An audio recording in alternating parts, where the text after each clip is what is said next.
hope everybody had a good weekend, and we really appreciate your time this morning.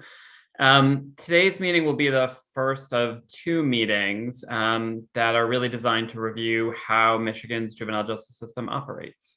We thought it was important at the start of this process for everyone to have the same understanding of how Michigan's juvenile justice system works, including the variation across the state.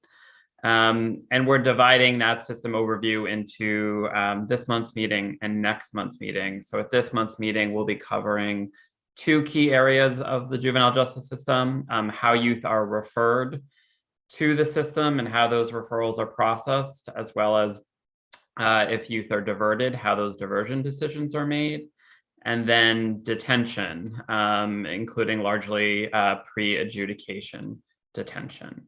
And then the next meeting, we will focus on dispositional decisions, supervision and services, as well as the use of out-of-home placement.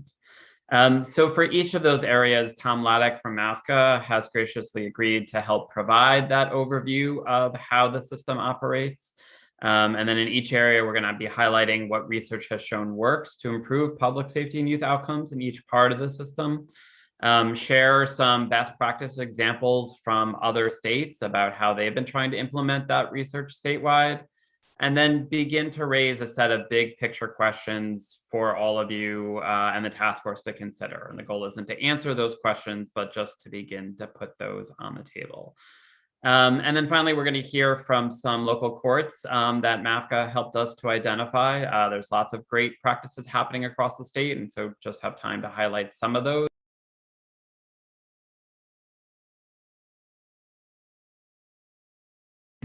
Josh, you're muted. I got muted. Can folks hear me now? Okay. To share some of their research and best practices with us. And then we'll all have a chance for questions and discussion. Want to encourage you to use the chat. Put your questions in the chat, put any comments or reactions, questions that you want to make sure get addressed, but then in each section, we'll have a lot of time for questions and reactions from the group. Also, we know this is a long meeting, so feel free to take yourself off camera, feel free to get up if you need to, get your fifth cup of coffee, whatever you need to take a break so that you can stay fully engaged. Before though we dive into policies, practice, and research, though, we thought it was critical to really ground the start of this process in the lived experience of our youth and family task force members who have directly experienced the juvenile justice system, so they can really share their experience about what worked well about their involvement with the system, and then where the system challenges were and where the system may have let them down.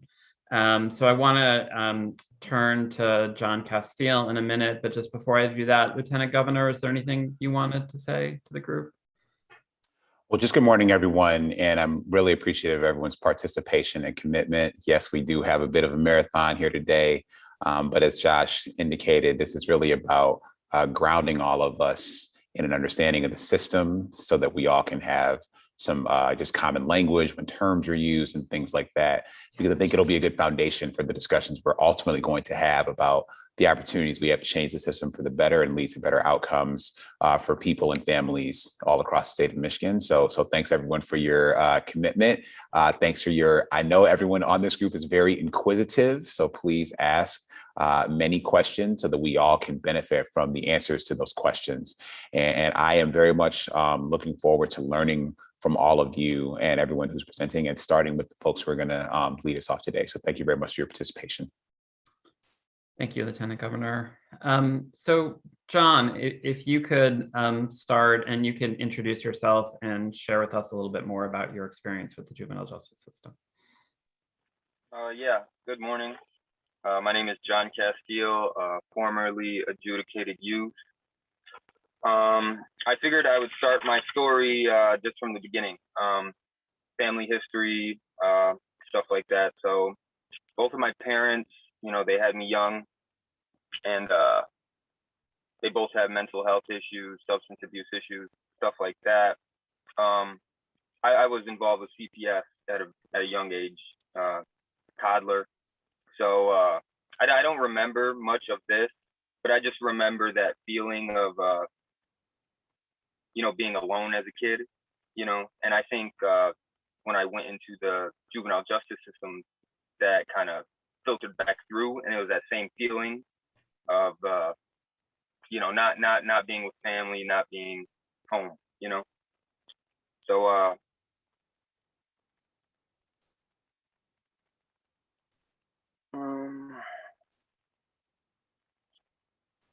one second.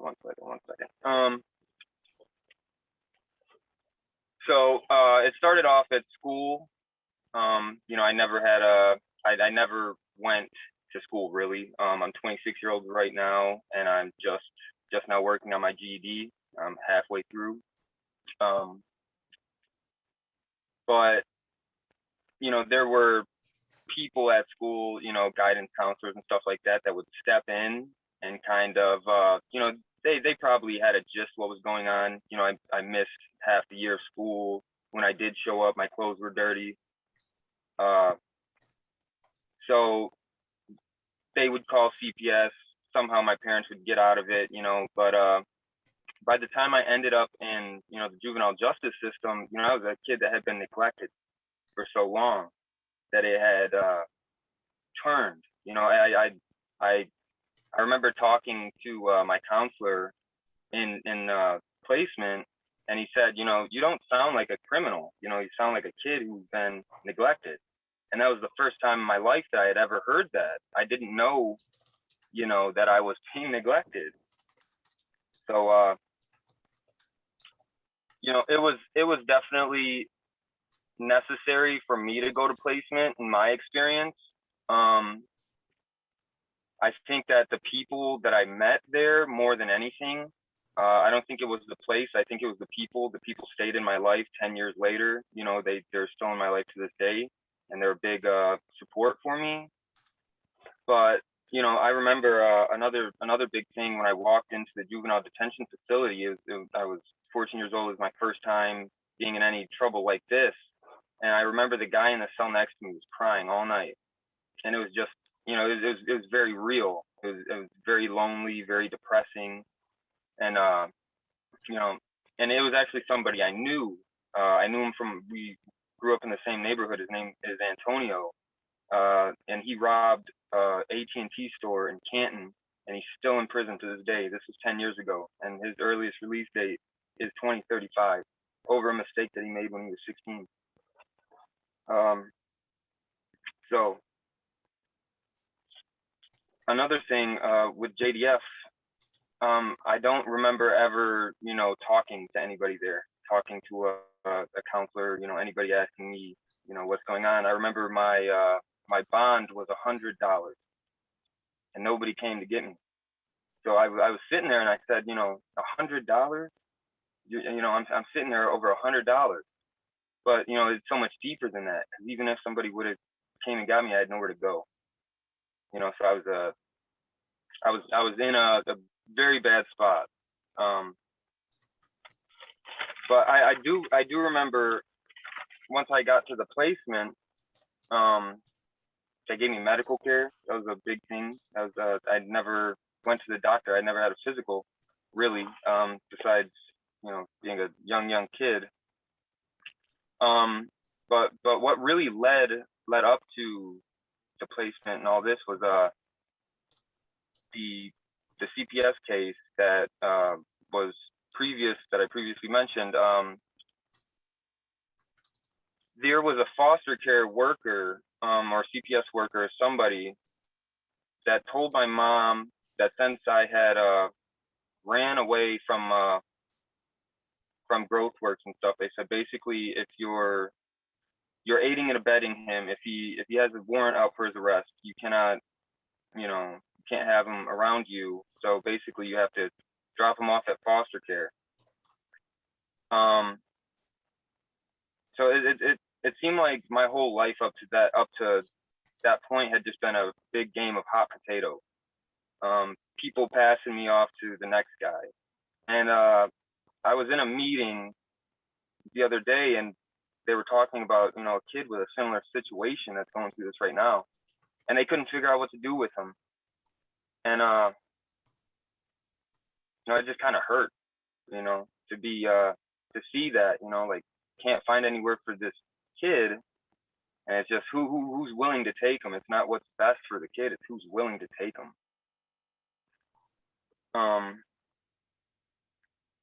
But I mean, any questions so far?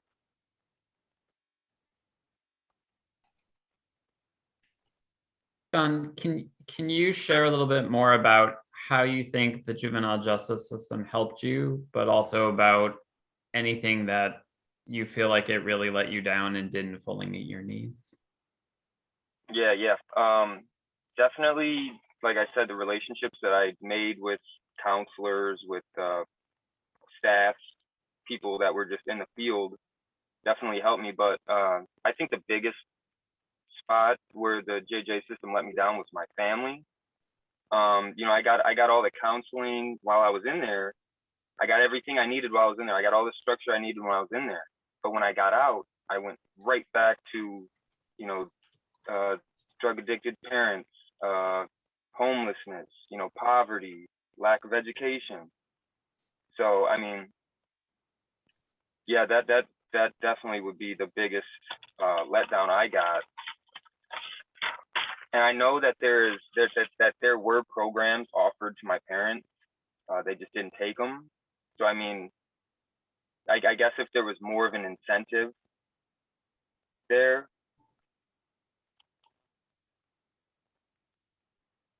I mean, I definitely feel like there was a lot of boundaries in the way. Like, you know, with me, in my case, you know, I really didn't let anybody know what was going on at home, you know, in fear of the house getting blown up, you know, like if I were to let somebody know what's going on at home, then I don't have a home to go back to. So I think that was a big deal.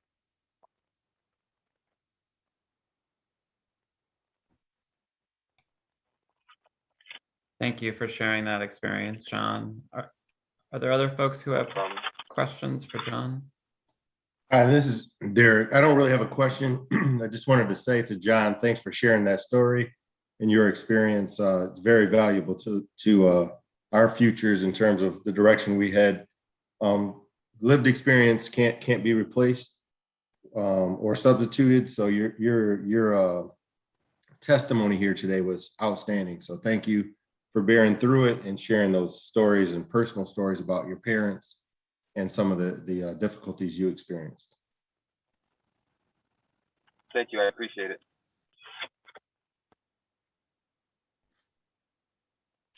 Mr. Williams, do you want to share a little bit about your experience with the juvenile justice system? Oh, absolutely.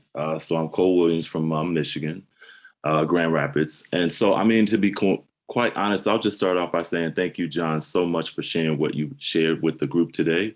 I think you speak on behalf of so many young people that are who have entered into the JJ system and don't necessarily always feel like they have a voice to share their experience. So thank you for that. And my journey, of course, is in that space of parenting. So I was a father of a son who entered into the JJ system due to some of his mental health challenges. Now, at the time, I was fully unaware what the JJ system was. I didn't even know where the JJ system, our juvenile detention center, was located in our community. One, because I would have never had a reason to enter into that space because I just didn't have a reason to. But my son entered that space. I walked into that space during the visitation to see him for our first preliminary hearing. He saw me, I saw him. We both started crying. And it was instantly in that moment when I saw him shackled in this uniform that identified him as a juvenile delinquent, that I knew that I had no power over what was going to happen to us and our family. And it was because of that I think led me into so much of the work that I do in advocating for parents, because I didn't know what to do. And it was also interesting that I didn't have a language when I entered into the courtroom either. I didn't know what to do when I sat in that courtroom. All I knew is I was completely terrified. I wanted my son to be home. I was still really pissed and upset, excuse my language, for his behavior that led us to the courtroom and into the JJ system. But in none of that did I ever take into account what my role could have been in that process. And so I think that entering into the JJ system, I felt clueless. I was completely unaware. I didn't know if I should have an attorney, but I didn't need an attorney because it wasn't for me, but it was for my son. I entered that space not knowing who to partner with, having a probation officer that I didn't know. I didn't know what the role of the probation officer would be. I started using the probation officer as a punitive measure to get my son to behave when he acted out. Versus partnering with the probation officer. And so I discovered there was a host of things that just had no real language for me. And I am a father. All of the things that go along with being told you're a parent, you're super responsible for everything, right? And so I didn't know what to do. And so I think one of the things where I think the JJ system can do an amazing job at is really giving language to what a parent is supposed to do when they enter into that space. How do I present myself in front of the judge? Can I say something when the judge actually tells me to give me an opportunity to respond? If I cry in the courtroom, will I be penalized for that? There is a host of things that so many judges do and under their discretion, which is completely different than what another judge might do. And so you enter this space so unaware of what you're supposed to do and how you're supposed to behave that you enter and walk out just as fearful as you came into that space. I think partnership is really necessary. So a lot of my work moved into how do I advocate? And not only, I say advocate, but I don't necessarily know if that's where I landed because now what I'm doing is working with parents. So I got a contract to work with Kent County here in Grand Rapids to serve parents who have children on probation. The reason for that is because I've spent a number of years on probation with my own child. And I thought, what better of a person who could speak to the journey of the court system is to have someone with lived experience in that space. So my professional hat, of course, is a social worker. But when I started working with parents who had children in the JJ system, my professional hat wasn't even on the table. It was really about my lived experience. And when I started sharing with parents, this is what you have to do. These are the things how you have to show up when you enter into court. And they started connecting with other parents who had lived experience. It really became a space of, okay, you're in this classroom because the judge has recommended, it's been in your court order to come. But once they enter into the space, they discover that it's not just about learning about your 4 styles of parenting. This becomes more of a learning session / support group, because you start to discover that when you are a parent in the court system, it feels very isolating. And I'll just be completely honest with you. First of all, you already have a kiddo that's in there, so you're already embarrassed, right? The second half of this is that there is a level of shame that comes with entering into this space that we don't often talk about, right? I was shameful. I instantly thought, from the philosophy and old school of parenting that I grew up under, that when children act out in your home and they enter into the community, that is a sole reflection of you, right? And so instantly, that is a bias that is also centered in the court space. When parents enter into that space, more than not, a parent is looked at being the responsible party for what has happened to this child. It is the parent's behavior why this child is there. And in so many ways, right, that is very true. But there are also a host of challenges. What I didn't know how to parent was my child's mental health. What I didn't know how to recognize is that my child's behavior wasn't because they were a bad kid. It was because they were struggling and they were trying to communicate with me, and they didn't have a language either. So I didn't know how to recognize my child's acting out behavior as a response to something deeper. So I didn't know how to dig deep past that. I responded to the behavior. And what I started to discover is that so many of us are simply responding to the behavior of the child in a punitive, corrective way.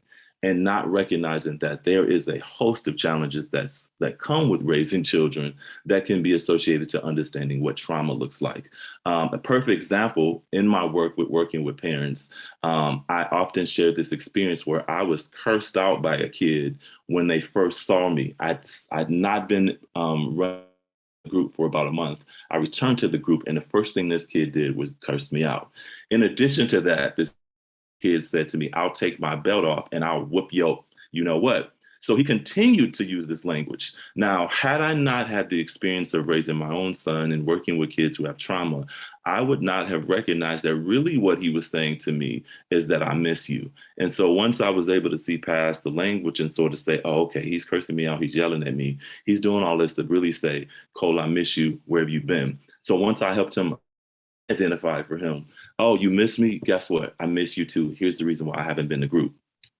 That really solidified the relationship. Now I have to go back and work with parents and work with clinicians and sometimes even support judges to say, hey, this kid's behavior, there's a reason for it. And if we can see past that and understand what he's saying, it might support the change.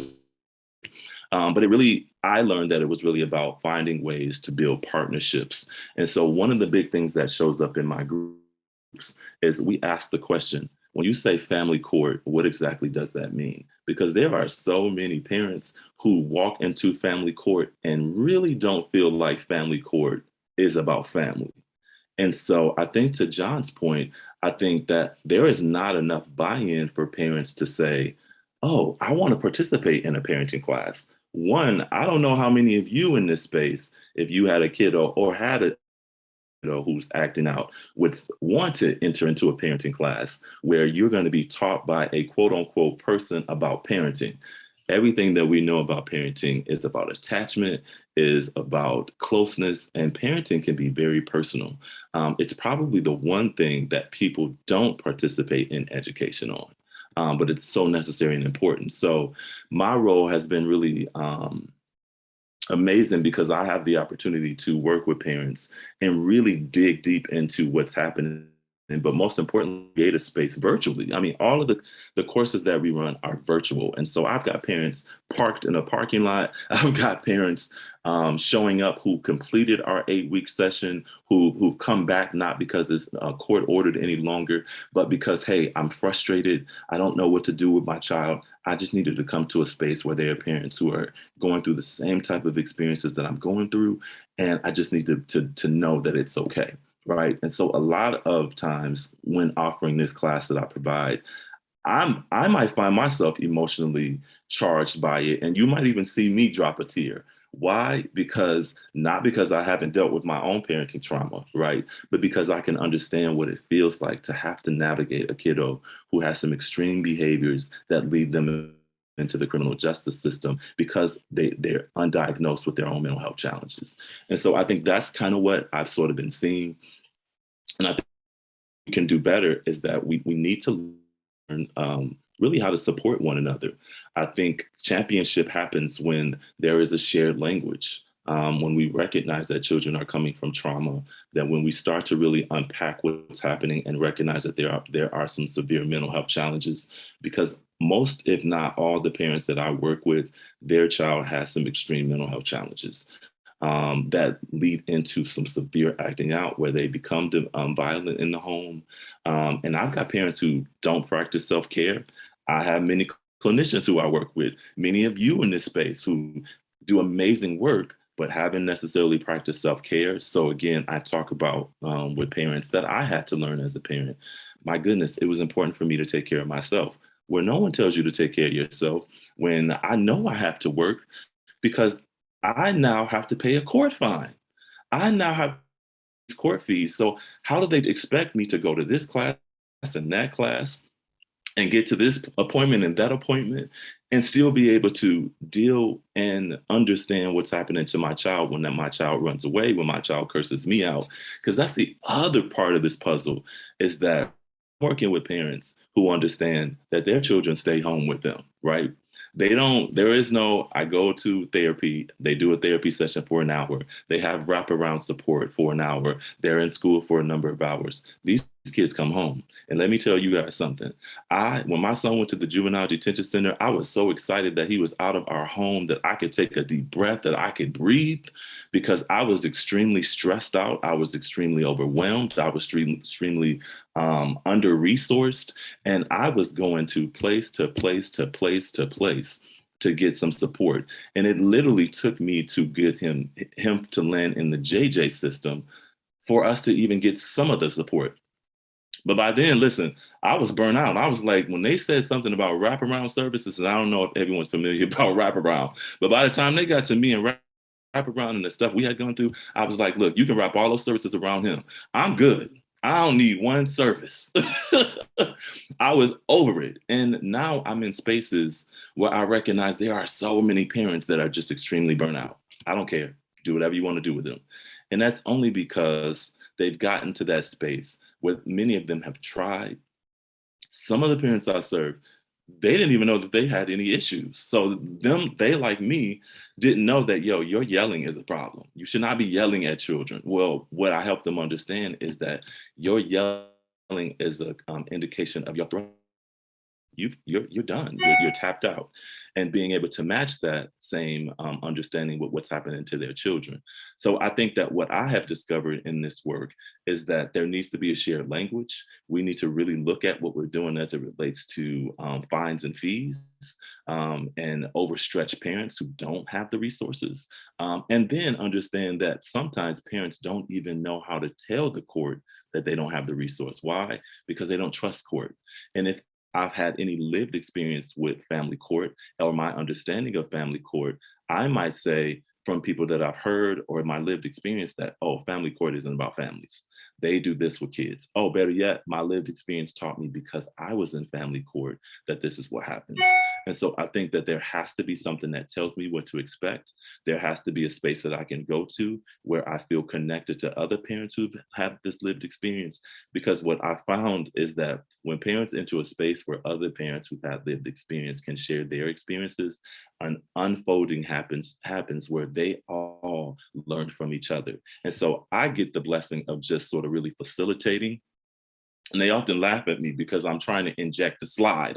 I'm perfect. You know how professionals do. We're always trying to, I need to put this slide in. We need to talk about the 4 styles of parenting, or we need to talk about trauma. But I had to learn that my slides were great, but really it was me recognizing what my parents were saying, very similar to what I had to learn how to do what children were saying, and then interject small little nuggets where they start to see themselves in the space. A beautiful thing when adults start to recognize their own stuff without somebody having to tell them, right? And so just to wrap this up, I think it's really necessary and important that we do some out-of-box thinking in terms of how we're supporting families, and to recognize that punitive measures won't always get the change that we need. There are folks entering into our space that are shameful, that feel bad, that are unaware, that don't even know what they're supposed to be doing. And then we still hold them accountable to that. I think that if we can make some shifts and some change by simply interjecting the idea that families have a voice, that youth have a voice in what happens to their families. And we have to do a better job of listening. I had to time myself, guys. So thank you for allowing me to share with you my experience and my journey, but that's why I'm here today. So thank you.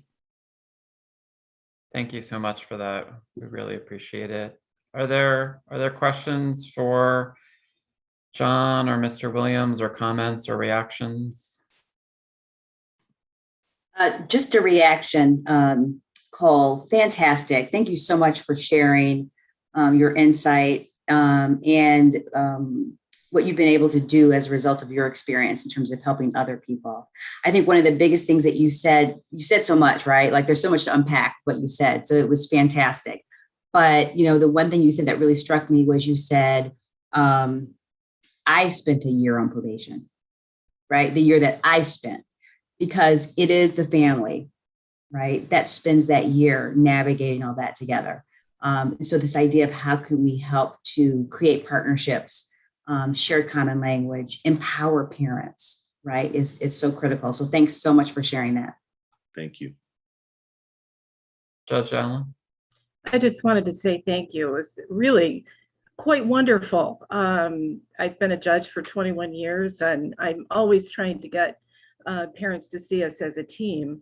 And so you've given some tools on being able to do that. And I think language is one of the big ones. And as much as we try from the bench to explain what a diversion is, that's a good example. Well, a diversion is something you're going to when you go get an ice cream, right? It's not supposed to be a legal term. Yes. So explaining all of that is difficult from the bench, and you've given some tools. I really appreciate your honesty and the perspective that you're coming from. So great job. Thank you. Thank you. John, there's a question for you in the chat about whether there was an attorney or anyone else who really advocated for you during your time in the juvenile justice system. Not that I can recall. Not yet. No, not that I can recall at all. I'm sure that if there was, I would have some slight recollection, but no. Okay. Other questions, comments, reactions? Hi, this is Derek again. Cole, I just wanted to thank you for your testimony there. Being a father and an advocate is huge for our populations that we deal with. So I commend your work, and please keep up the great work. Thank you. Marlene Webster. I think one of the most moving portions of the morning, although it was all great and such good information and very helpful, was hearing John say that he never had a sense of home, and he always felt like a hot potato being passed from person to person, and the focus was always on who would take him, not what is best for him. And I think that's an issue at all kinds of levels, but that's sort of not person focused, not thinking about what this feels like to this person, but sort of what is convenient from a systems perspective. You know, where can we place him without thinking about all of the fragmentation and the unrootedness that sort of creates for the juveniles. So that was very moving. And I think a really good perspective to just keep in mind is, how does this look and feel from a young adult's, a young child's perspective? Thank you, Commissioner. Other comments, questions, reactions?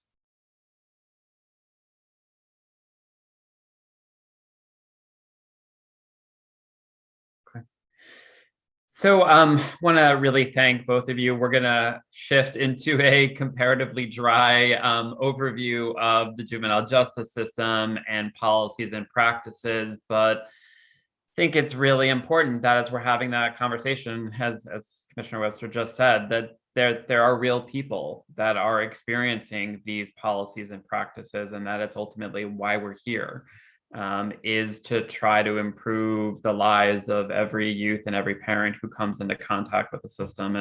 And Mr. Williams used the word accountability, and one of the things that always sticks with us when we do this work is a lot of the conversation in juvenile justice is about how do we hold youth more accountable, or how do we hold parents more accountable? But what often gets left out in that conversation is how do we hold ourselves and the juvenile justice system more accountable for really treating youth and families with dignity and respect, and trying to really focus policies and practices on what we know from research really will make a difference in terms of public safety and youth outcomes. So really just a great way to kind of ground that discussion in real world lived experiences. So thank you again both for your time. So I'm gonna turn it to Tom, and Tom, if you can just reintroduce yourself to the group, and we're gonna start learning about how Michigan's juvenile justice system works and some of the variation across the state, starting with who can get arrested and referred to the system, and what that word diversion that Judge Allen mentioned, what does that actually mean in practice? Tom? All right, thank you, Josh. Good morning, everybody. I'm Tom Lattig. I am the Juvenile Court Director at the 20th Circuit Court here in Ottawa County, and also the current president for the Michigan Association for Family Court Administrators. And so it's my pleasure today to give you the drier portion of this morning's conversation, and that's the overview of what referrals, diversion, and consent workflows look like in our system. But before I begin, I'd like to thank John and Nicole as well. Having worked in the court for over 25 years, one of the areas I think that we often forget about is the perspective of the kid and the parent that come into our system. There's a lot of good people that work in the juvenile justice system. So it's nice to hear the folks that come in our front door every day have a perspective that we should listen to and look at and make part of this process as we're about to go through. And if you haven't had the chance to participate in any of Cole's webinars or trainings across the state, please do so. We have the pleasure of partnering with Cole here in Ottawa, and he has made a noticeable difference with our parents and our youth in the last year that we've engaged in a relationship with him. What he speaks of is what his truth is, and it's very important to the engagement of our youth and our parents and our juvenile justice system. So thank you both for your experiences and sharing those and being vulnerable with us today. As I mentioned, I'm going to walk us through a little bit of the referral and diversion and consent calendar workflow for Michigan juvenile courts. I don't pretend to be an expert in this area. I know there are wonderful people on this call, a couple of my colleagues that are administrating courts and judges across Michigan. And so I know Josh has the chat box open. I'm going to speak from a pretty technical term using statute and court rules and some of the policies that exist out there to discuss what this referral process looks like. But if any of those folks have expert testimony, please add it as you can, and I'll try and stay on task here so that we can get to some questions and answers and Josh's best practices and that. So just a little, just as we look at how youth enter our system, we also are going to talk about down the road disposition and out of home placement. So as we're looking at diversion and consent, it's important to know that's really where the petition intersects the juvenile court system and where we make a first determination on what to do with the case. I say that because, there are two other processes that typically go along with that and can run simultaneous to that, and that is a petition that is considered to be placed on the formal docket because maybe offense is so serious that consent and diversion aren't being considered. So as we look at this referral process and we focus on diversion and consent, I also want to keep in mind that there is the formal docket, and we're going to talk about detention in a little bit to go along the side of this. Who can be arrested and referred to the juvenile system? In the state of Michigan, typically it's juveniles ages 9 to 17. Though it's important to stop here for a second and understand that sometimes younger and older, depending on the age and type of offense, also intersect our system. It's not unusual to get kids in that 9, 10 years old range, and it's not unusual for us to get a youth that might be 18 or 19 because at the age of time of offense, the youth was 16 years old or 15 years old, but because of investigative practices and the time it takes to process that information, sometimes we don't get a youth till later in their age calendar, and that's beyond 17. So those two things happen in our system, and a lot of that's driven by usually the seriousness of an offense. Two significant items to talk about as we look at the age of offense for a juvenile, one being competency. It should be noted that a juvenile 10 years of age or older is presumed competent to proceed unless the issue of competency is raised by a party. A party can be defined as an attorney, a parent, court officer, a judge, a referee, someone in the process that's recognizing that maybe that 10-year-old is not really understanding, like Cole said, language that's going on that they and their parent could adequately understand what's happening, even with the presence of an attorney. And so, but a 10-year-old is presumed competent in the state of Michigan. A juvenile less than 10 years of age is presumed incompetent to proceed. So just a note there for that. And then October 1st this year, the raise the age law took effect here in Michigan. This is a significant change to the law that now allows a 17-year-old who commits a new law violation to be under the jurisdiction of the juvenile court and not the adult court. Michigan was one of a handful of states who had not changed the age of criminal responsibility, but The governor passed that into law October of 2019. It took a couple years to implement that. And here, as of 3 or 4 weeks ago on October 1st, we now have jurisdiction over a 17-year-old who commits new law violation. This change impacts many procedural matters, some which we're still trying to figure out, but others that we understood for quite a few years. For quite a long time, juvenile courts have already worked with youth that are 17 years of old and older because they are placed under the jurisdiction prior to their age of 17. So I think what's changed is procedurally to benefit more kids that were out there committing law violations that were going to experience the adult system. Now we're going to be processed into the juvenile court, and in a place where we have been comfortable for decades working with 17-year-olds because they would stay on jurisdiction past the age of 16, and we would treat them with hopefully some probation and therapeutic services that would manage some of the behavioral issues they were experiencing at a younger age. So those are some significant law variations out there that kind of impact what the referral process could look like here at the juvenile court, and have had quite a bit of review in the last couple of years. Juvenile courts accept petitions for status offenses, civil infractions, misdemeanors, and felonies. Again, this is an area where it can vary across the state of Michigan, but let's talk a little bit about a status offender. If you're not familiar, and many of you probably are, but I'll just go through it. A status offender is a juvenile charged with or adjudicated for conduct that would not be a crime if committed by an adult. Examples of status offenses are truancy, curfew violations, incorrigibility, running away. In addition, underage alcohol offenses, MIP, are considered status offenses for federal compliance purposes, though they may be considered as delinquent offenses under some local or state law. So as it relates to status offenders, we have some interpretation that allows us to deal with kids that are experiencing difficulties in school with attendance for various reasons. Kids that may not be coming in at night when they're supposed to, because who wants a 14 or 15-year-old at 1, 2 in the morning? And then the last two are kind of incorrigible, running away, issues that are dealt with within the home that sometimes rise to a level of intervention within the court system. I don't have any statistics that would suggest that any one offense is dealt with more than another. But, you know, on a scale of probably a good guess, I would say that most of the offenses that we're dealing with within diversion and consent have to do with that status offense misdemeanor range. And where gracious opportunity is given, we work with some more serious offenses.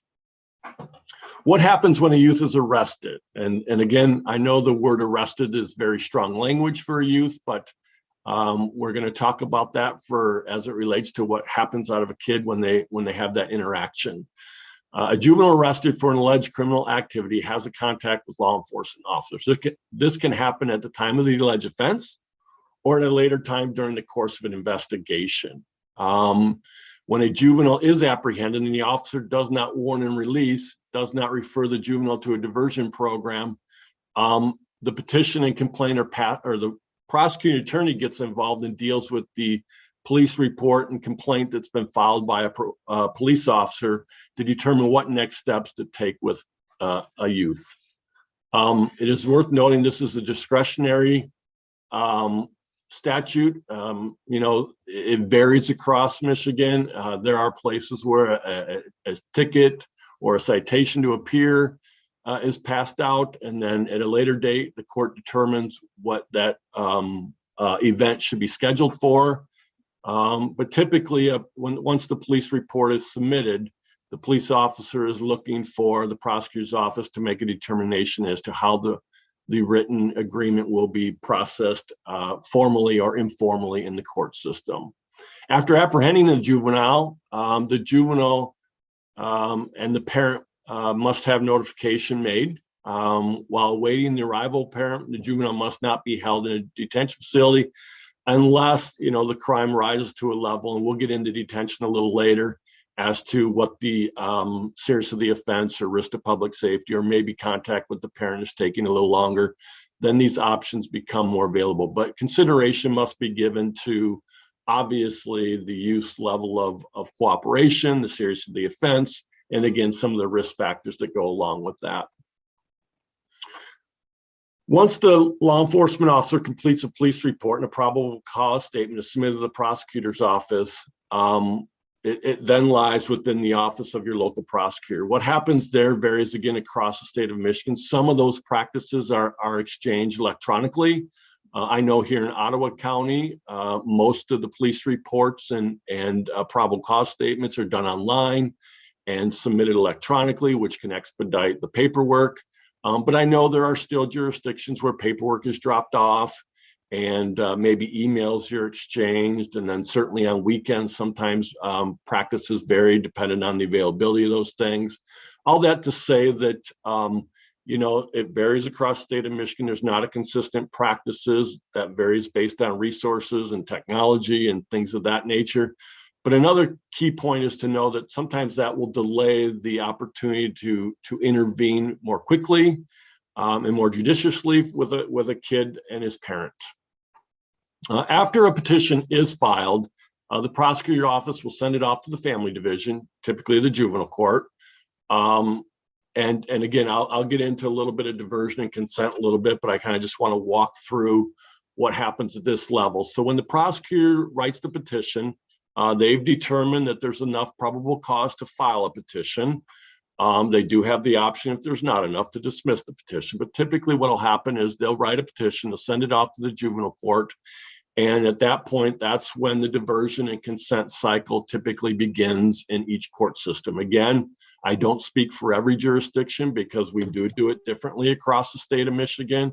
It can depend on your law enforcement office. It can depend on the perspective of your prosecutor's office. But ultimately, if it ends up in the court hands, there are a couple things that happen. The first one I want to talk about is the screening of the petition for juvenile courts and what that might look like. And as it relates to the Juvenile Diversion Act that is out there. And what the Juvenile Diversion Act is an act to permit certain minors to be diverted from the court system that has jurisdiction over the juvenile. All that to say, in each court jurisdiction, they have the ability to screen a petition and determine if a kid is appropriate for the diversion program that might be available to them. Again, it varies, and we'll talk a little bit about that. The family division may determine that services should be offered to a juvenile without the filing of a formal petition. The family division also has the right to establish or assist in developing a program or programs within the county to prevent delinquency and provide services to act upon reports submitted to the court related to the behavior of a juvenile who does not require formal court jurisdiction. MCL 722.823, I won't read that word for word. I think as it relates to the court's opportunity to create diversion programs and send kids and their families on the diversionary track, it should be noted that diverting the matter means making an agreement with the juvenile and the parent. We'll talk a little bit about that. And including the referring juvenile to a person or public or private organization that will assist the juvenile and the family in resolving the problem that has been brought before the court. I think that last part is critically important because we're still trying to address the behavior that brought the youth into our system. It's not just to provide a slap on the wrist. It's an opportunity for a youth to learn from the mistake they've made in an informal manner by referring them through a diversion program. A filed petition with this needs to be considered as it is looked at because the Diversion Act does not allow a minor accused or charged with an assaultive offense to be diverted. I won't list all the assaultive crimes that covers, but I think that's an interesting distinction that we'll talk about as it relates to consent and diversion, is that, again, a minor accused or charged with an assaultive offense shall not be diverted. Other factors to be considered when looking at it, placing a juvenile in the diversionary track, and this happens, again, at various points with the court involvement, the nature of the alleged offense, the juvenile's age, the nature of the problem that led to the alleged offense, the juvenile's character and conduct. Often court folks will meet with the family and the youth and see what kind of behaviors that are being exhibited outside maybe the offense that's being charged to see if the kid's appropriate to change in the diversionary program that they might have set up. So the juvenile's character and conduct are to be considered. The juvenile's behavior in school, family, and group settings, and any prior diversion decisions made concerning the juvenile and the nature of the juvenile's compliance with the juvenile diversion agreement. So during the conference, there's a meeting scheduled with the parent and the youth, usually the court officer. I know courts that, might involve the prosecutor's office, the judicial officer. It could vary, but all that to say, there is a conference scheduled where a decision will be made as to what to do with the diversionary track. The participation in the conference and resulting referral plan are voluntary. The parent and the youth do not have to be required to do it. I think it's a great option because it affords kids an opportunity to not be involved on the formal docket of the court system, but it is voluntary. It should be noted that an attorney may accompany the juvenile and the juvenile's parents and guardian. I know in quite a few jurisdictions that does happen, that they do accompany them, but I know also that there's invitations extended and sometimes they attend and sometimes they don't. If diversion is agreed upon and the juvenile complies with the term of the diversion agreement, and so there's a plan that's written up so that everybody knows that we're all on the same page, that these are the requirements and conditions that we're asking the juvenile and his parent to complete. Again, that could be done within the court structure. It could be done outside, but there's an agreement that these conditions will be met during this time frame. And if these things are completed satisfactorily, then the case will not move to the formal docket. If the juvenile fails to comply with the terms of the diversion agreement, a referral plan can be reviewed and it can be revoked, and a schedule on the formal docket can be considered. That's a little bit about the diversion. That's kind of the technical side of it. I'll talk a little bit about programs and services in a minute. Getting into the consent calendar. The consent calendar is much like the Diversionary Act. Again, if the court receives a petition or a parent's ticket and the court feels the best interest of the juvenile would be served on the consent calendar, then they can do that. We have the same kind of conference space where a parent, an attorney, a guardian, the juvenile, a court officer or court officials will get together and describe a case plan, and will describe some lengths of time to complete certain conditions and requirements. It's very similar to the diversion calendar, except that with the diversion calendar, the prosecutor's office has to grant permission and has to be involved, and it is inclusive of any offense. It doesn't exclude kids from being on the consent calendar, much like the diversion track, because there are assaultive crimes. The consent calendar is inclusive of all offenses. Not that it will be used for all offenses, but prosecutors and courts have some discretion to work together to figure out what the best needs of the juvenile might be by served on the consent calendar agreement. And again, same kind of conference meeting space. An agreement is written up to define the conditions and requirements in the time frame. And if the juvenile is successful in completing the consent calendar agreement, the record is gone. There's no paperwork, and if they don't, then there's the ability to file a motion to escalate that to the formal docket. So that's a little bit of the technical side of diversion and consent. Very similar tracks, except for some prosecutor involvement and the offense-driven decisions. I'm going to get into variability and diversion options. Variability exists because there's a latitude. Yes. Sorry, just before you do that, I know this is a lot of information to be hitting folks with, and it can be a little hard to follow, but I think it's just, and we'll put this in context in a minute, but important for folks to understand generally how the process works, because that is potentially what this task force might seek to be changing. And one of the themes I think Tom has been sharing is who's referred to the juvenile justice system can be significantly variable across the county, can include young kids, can include older kids, can include kids that have committed serious offenses, can include kids that are just runaways or are absent from school.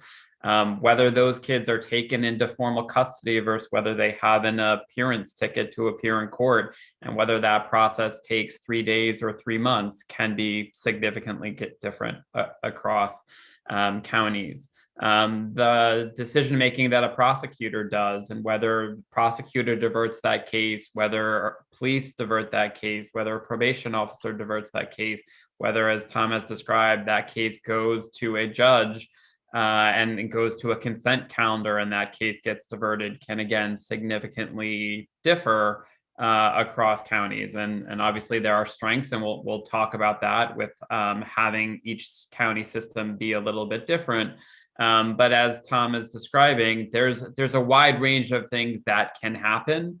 And I think to Cole's point, John's point, we're just in the beginning of the system, and this can feel a little bit overwhelming. And so thinking about trying to explain it to youth or trying to explain it to families can be overwhelming.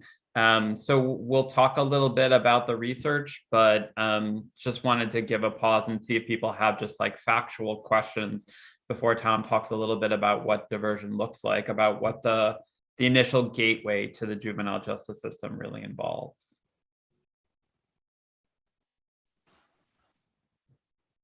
I have a question. It's Jason. So Tom or others who may be able to answer that, I know that the Juvenile Diversion Act allows for both courts and law enforcement agencies or officials to offer diversion programs. My experience, I hear a lot about diversion programs that are initiated at the court level. I'm curious about how many programs, or if you're aware of them, that are out there that divert at the point of arrest with the programming and not just warn and release, which is an option I know too as well, but specifically programs that happen a bit more upstream before court involvement happens. Thank you. Good morning, Jason. This is Alvin Gonzalez from Berrien County. We just initiated a police-based, police-level diversion program called the Pre-Arrest Diversion Program. This allows law enforcement to divert a youth and parent to an agency that will do an assessment, meet with a parent and a child and do an assessment, and link that child and parent with services. There's eligibility criteria. The criteria enables for youth who have been arrested for a misdemeanor offense, but it cannot be an assaultive weapon related offense. And we also are permitting the lower levels of resisting obstructing. So not one where there's injury to anybody, but just the lower level resisting obstructing offenses to be handled through pre-arrest diversion. So there's a referral process. Law enforcement officer completes all the paperwork they normally would do, but instead of sending that paperwork to the prosecutor's office, they send that paperwork to this designated agency who has a master's level clinical staff on site. They make contact with the youth and parent, usually within 24 hours of receiving that electronic referral. They will then meet with the youth and family, do the assessment, and then link that youth and family in with services. We just initiated that here in Berrien County this month, and that program was developed in partnership with court officials, the prosecutor for our county, social service agencies, and then we've pulled together, in essence, a consortium of social service agencies that will be referral sources for the hub agency to refer those youth to.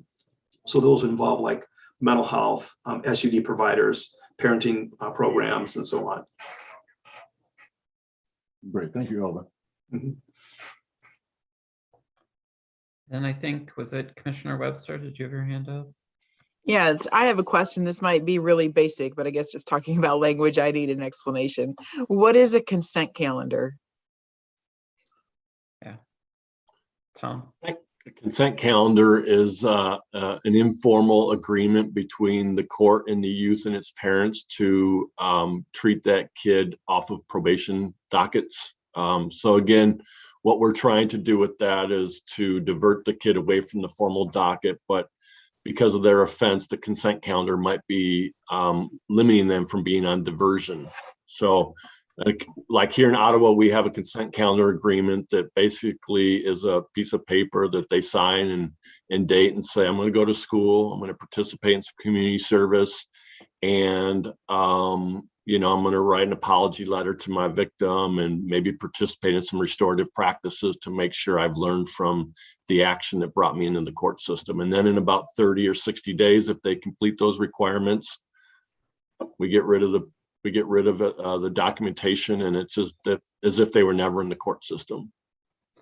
And I think to that question, to Jason's question, to Janine's comments, one important takeaway about this point in the system is there are multiple opportunities for diversion, but no necessarily requirements around what that looks like, who is diverted, or how that takes place. So there is pre-arrest diversion, there is pre-court diversion, there is, as Thomas describing, a consent calendar that offers diversion, but there's relatively limited criteria or requirements around that diversion, other than, as Tom mentioned, there are some offense restrictions, which is a good question for this group to consider, whether there should be offense restrictions around who does get diverted.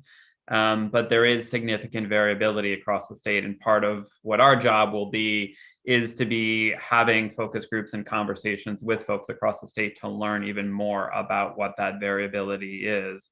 But I think an important takeaway from what Tom is describing is a lot of that variability and discretion is built into the structure of Michigan's juvenile justice system, which again, there might be real strengths about that, but also some potential challenges.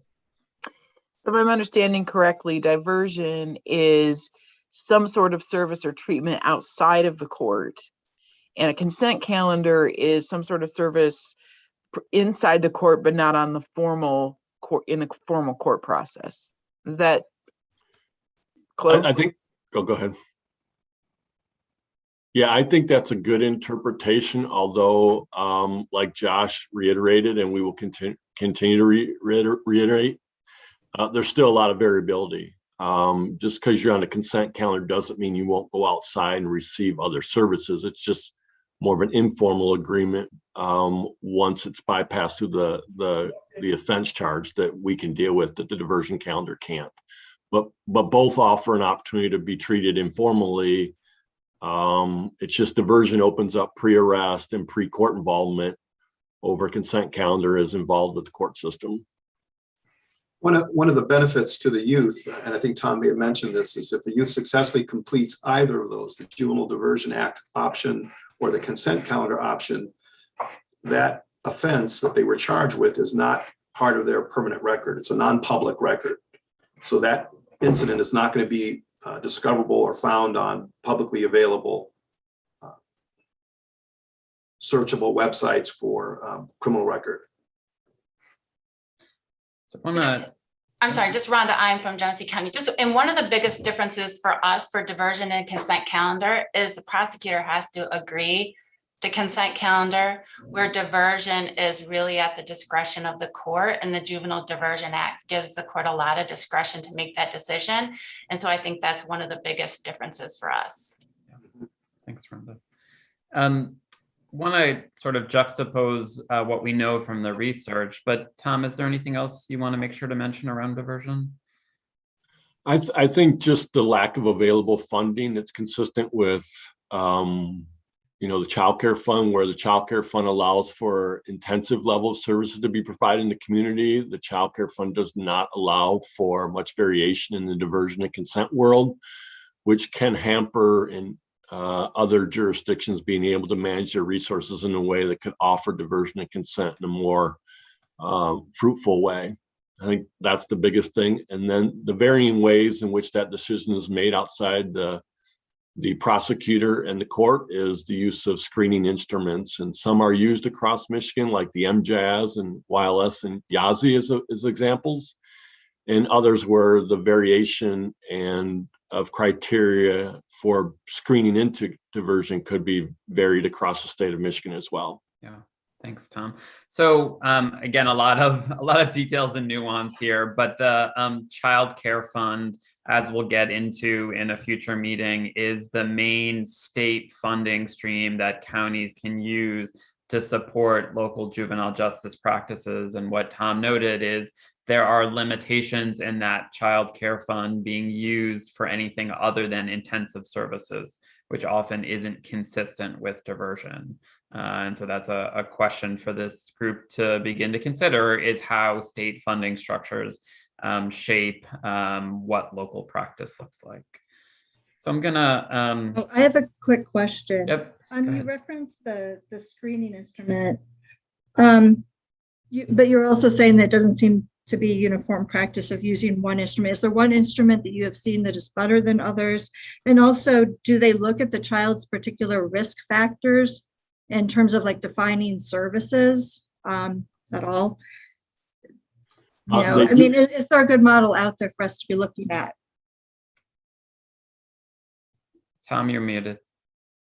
Sorry about that. I think Josh will get into some best practices, but I wouldn't say there's any one tool that's better than the other. The ones I've mentioned are most commonly used in Michigan, but there's not a requirement to use one in Michigan, either at the diversion level or disposition level. But it is helpful when you're looking at kids' risk and needs and service requirements that go with those case plans. Judge Allen. I was just going to bring up the risk evaluations, and that is a critical part of in Midland County, who we are allowing on the consent calendar, and the benefits of going outside of the court system are very significant for kids by way of their records. So if there's a way that we don't have a high risk kid, in other words, it's not a threat to the community, and we have protective factors, I mean, those are the indicators in the risk analysis that we would look at. But is one better than the other? We started out with the YAZI, a lot of acronyms here that it's like spaghetti in a bowl. We started out with it many years ago, and then it's been improved through the years. But the other risk analyses testing has also been proven to be very good as well. It's also a matter of, you know, what the training is with your staff. My staff had been trained with the YAZI extensively, and to switch to another kind of a test was a big deal. So to those questions, I'm going to talk a little bit about the research, because I think it's important to juxtapose the current system that Tom described to that research. So what do we know from the research that at this initial stage really works to get better outcomes? So a really important point that is pretty clear from the research to really reinforce as a starting place for this discussion is that research has consistently showed that kids who are low risk to reoffend, who are arrested and who are formally court processed, are actually more likely to reoffend, to suffer trauma, and less likely to complete high school than their similar peers who are diverted from arrest or from court. And that holds true even if the youth who are diverted receive no other services.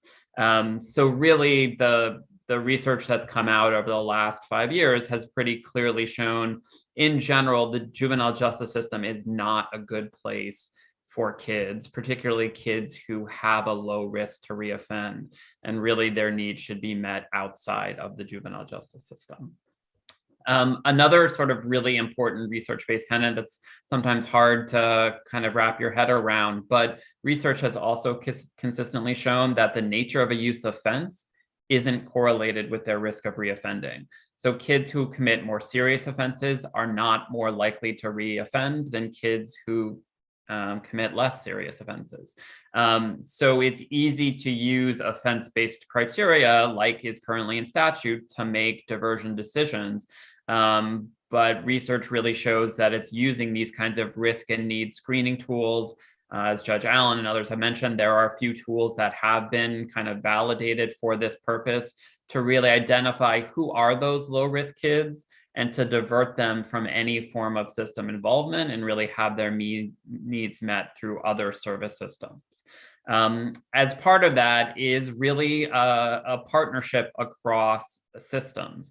The juvenile justice system often is put in the place of a kind of default service provider system, very much like John described, because other systems aren't necessarily knowing how or stepping up, or kids are falling through the cracks. And so thinking about diversion in terms of school-based diversion, behavioral health diversion, kids who are in the child welfare system and how to keep them from the juvenile justice system.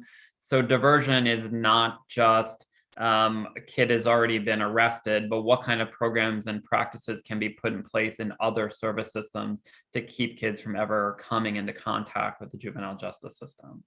And then what does diversion look like? That diversion really should be available at multiple points in time. Diversion shouldn't just look like probation. Diversion should be a fairly light touch in terms of supervision. And that when we talk about accountability, research really shows the most effective form of accountability is restorative justice, which allows youth opportunities to directly repair any harm that's caused to victims and communities. And research has shown that that kind of direct restorative justice can not only reduce reoffending rates for youth, but can help victims feel more satisfied with their experience with the juvenile justice system. So given that research, what kind of statewide policies and practices have some states put in place that could be potential models for Michigan to consider? So again, just some examples from across the country. Florida and Delaware are two states that have established statewide pre-arrest civil citation programs. So then rather than youth getting arrested, they essentially get a civil citation and they get diverted and an opportunity to participate in service or other kinds of diversion programs. So those are two of the only states in the country have really created a process to stop kids from getting arrested at all. A number of states across the country have legislated that youth who commit status offenses are served outside of the juvenile justice system. So what Tom talked about in terms of truancy, runaways, incorrigible, that those are not public safety issues, those are more needs issues. So a number of states have created legal categories such as children in need of services, have put more responsibilities on schools and the child welfare system to really meet the needs of that population outside of the juvenile justice system because public safety is not necessarily at risk. States like Massachusetts, Connecticut, and others do have more kind of offense-based diversion and require diversion for all youth who commit first-time misdemeanor offenses. And to support that, Connecticut has established a statewide system of local juvenile justice kind of service boards that are responsible for helping to coordinate and provide diversion services to that population. Another model, Colorado, has established a block grant that goes to all of its judicial districts for diverting low-risk youth. And as part of the requirement of that block grant, each district has to use a validated diversion screening tool and collect data and report on the extent that youth who screen as low risk are diverted outside of the juvenile justice system. And then another model, Kentucky, has established multi-system diversion teams. So these are teams of representatives from the child welfare, behavioral health, education system that help to do a collaborative assessment, identify youth that are eligible for diversion, and to connect them with a range of services. So thinking about some of these statewide reforms, some of how Michigan's system currently operates, a couple of really kind of big picture key questions for the task force to begin to consider. Is the juvenile justice system the most appropriate and effective system for youth who are committing status offenses or low-level delinquent offenses? Tom mentioned that it's not uncommon for youth as young as 8, 9, 10 years old to be referred to the juvenile justice system. Is that the most developmentally appropriate intervention for them? And if not, what kind of service alternatives exist or are needed to keep these lower risk youth, younger youth, other kinds of specialized populations outside of the juvenile justice system? Should all youth in Michigan, regardless of what county they're in, that are low risk or that commit first-time low-level offenses, should they have an equal opportunity for pre-arrest diversion, for pre-court diversion? And how could or should state funding be used to support or incentivize or require counties to divert certain populations of kids before they ever make it to court? Again, given that we know the research, even any form of court processing can have a negative impact on young people. Should diversion statewide be guided by the use of validated screening tools? Or is it okay to have different criteria, some offense-based, some tools, some no clear criteria across counties in terms of guiding those diversion decisions? What responsibilities should schools have? In most states, schools are a major driver of kids being referred to the juvenile justice system to address truancy on school grounds, to address low-level delinquency behaviors through school-based programs. So what kind of school-based diversion policies and programs should exist across the state? Similarly, youth with behavioral health needs. Mr. Williams talked about if a youth is primarily struggling with a mental health issue or a substance abuse issue and hasn't committed a serious offense, or as John described, if a youth is involved with the child welfare system, should there be statewide protocols or practices to keep those young people from ever coming into contact with the juvenile justice system? And what does diversion mean? Should there be a common definition across the state for diversion and expectations for, does diversion include supervision? How long should diversion last? What kind of services should youth expect around diversion? And what sort of opportunities should there be for victims and communities around restorative justice? So again, the goal isn't really to answer these questions, but these are some really big picture questions when we think about this front end of the system: who's getting referred, why, how, what kind of diversion opportunities exist for this task force to begin to consider.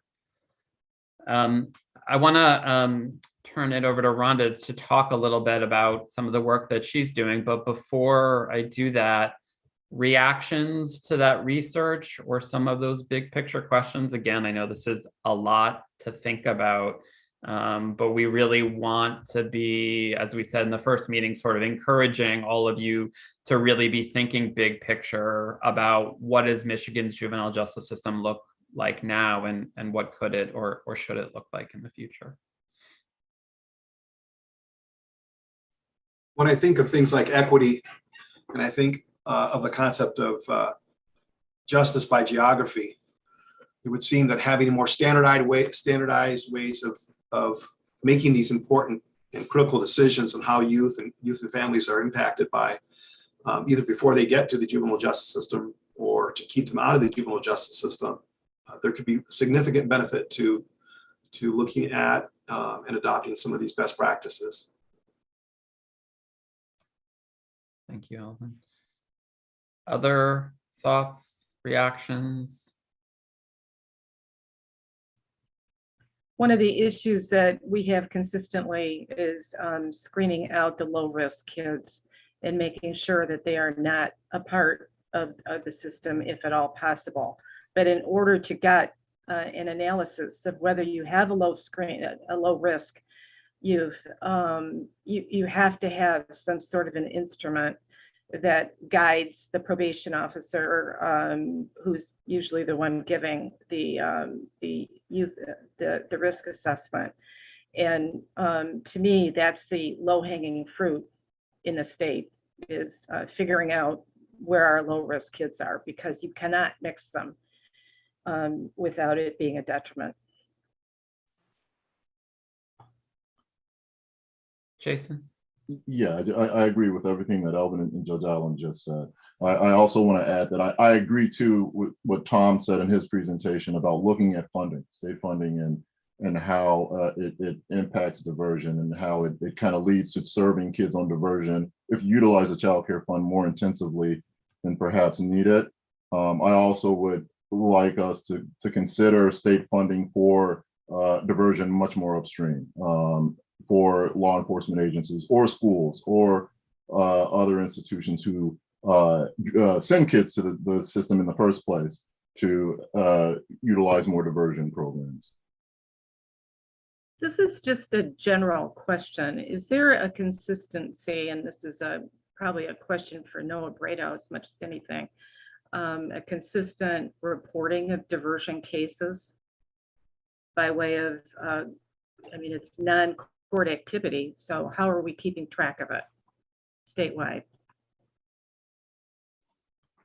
This is Noah. So for those cases that actually do come into court, and so there's a petition that's submitted and the court determines whether it's going to be sent to diversion, we do get those cases reported to us, so we know how often that decision is being made at that point, but it doesn't capture the frequency in which diversion is happening pre-court. So right. It's what I'm concerned about, is that we definitely don't have the data on that. Okay. And one of the things for this group to consider is one of the advantages to more statewide consistency in policies and practices is potentially more consistency in statewide data collection to know who in fact is coming into contact with the system. Any other reactions?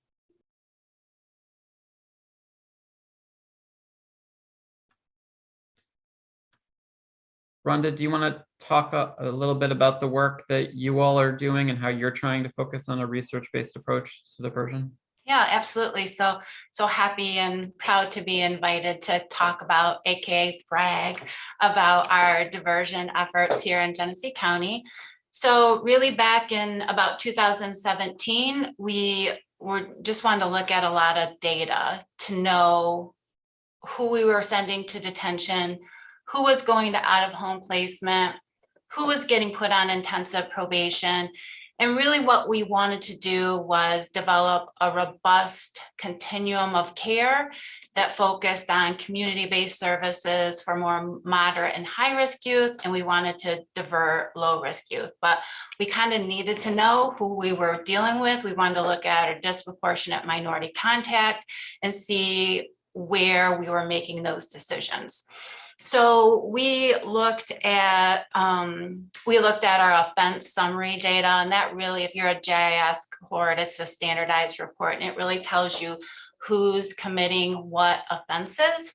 And then we also looked at our risk and needs assessment data. We've been using the YLS, that's the Youth Level Service Case Management Inventory, but the YLS for short.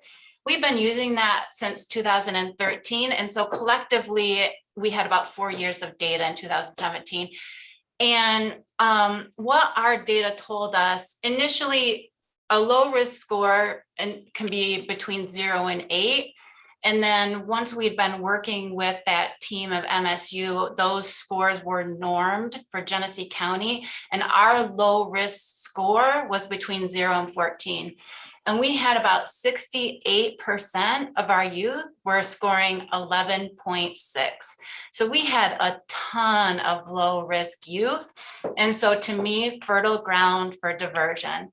So that's where we really started our work. And then we went to look at what authority do we have to do this? How can we set up a good process? And the Juvenile Diversion Act lays that out pretty nicely for the courts. The Juvenile Diversion Act gives the courts a lot of discretion to make that decision. And so we decided to really exercise that. We don't, I hope there's no prosecutors on the team here, but the prosecutors don't have to agree. And so we don't ask. And so we really exercise that discretion. And then there's a court rule 3.932, and then the Crime Victims Act. And with those three authorities, it really gives you a nice process to set up for diversion. Diversion is not necessarily a program to us, but a process. So, and then the last thing that really was important to us was the judicial support. What I learned early in my career as an administrator is if I can have great ideas, but if the judges don't support it, it's not going anywhere. So anyways, the judges were very involved in setting up our process. So it was really to ensure the success of our process. So really are the guiding principles for our diversion is we want to expedite low risk youth out of court involvement. We want to hold kids accountable, but what we mean by that is we want to hold them, we want to help them repair any harms to themselves, to their families, to their community, positive youth development, giving them the skills that they need to get on the right track, and reducing recidivism. That is the business that we're in. And so we want to make sure that we are always mindful of our guiding principles when we're making these decisions. We do have pre-petition diversion, and those really, those services are really focused on those status offenses that Tom talked about: incorrigibility, runaway, family discord. It probably sounds very familiar to some of the counties on the Zoom call, that families have issues and they get in the habit of calling the police in the middle of the night because they don't know what else to do, and they are frustrated and they are tired. And so our pre-petition diversion really focuses on those families and allows law enforcement to refer to a community agency that can provide emergency shelter to give that break that Cole said, thank gosh, my son is, I got a break that he's out of my house right now. So it really gives emergency shelter services, counseling services, family counseling services to really deal with those issues pre-petition. Once we get a petition from the prosecutor's office, we have a referee screen all of those petitions to see if it meets the requirements of the Juvenile Diversion Act and the Crimes Victims Act. So the Diversion Act tells you what offenses are excluded from diversion and what you can't divert. And then with the Crime Victims Act, we have an agreement with the prosecutor's office that if there's been no contact with the victim, or the victim has contacted and they are supportive of diversion, we attempt diversion with that case. So that's how we make that decision. The referee reviews those petitions, and if the victim is supportive, then we attempt diversion. The first thing that happens is the Diversion Conference. That Diversion Conference is required by the Juvenile Diversion Act. We send out a notice for the Diversion Conference, and that notice is important. It's a scale form, but it's important because it notifies the family of a few things. The first thing that they have to understand is that it's voluntary and they don't have to participate. The next thing that's important for them to understand is they can have an attorney with them in this process if they want one, and then the criteria that we use to make the decision for diversion. So we use that scale form, we send out the notice, and it kind of does all of that work for us. When we initially started, we had a high rate of no-shows. So we had to get past that barrier to get families to come in, but we worked through that. We send out the initial notice. Then we send out a nice neon green reminder card to say, don't forget about us. We want you to come to your diversion conference. So we got past that barrier. And so at the diversion conference is with our diversion coordinator, with the family, and with the youth, and an attorney if they want to bring one. They don't have to have one, but if they want one, they can have one there. And then at that diversion conference, we re-explain the process that they're going through.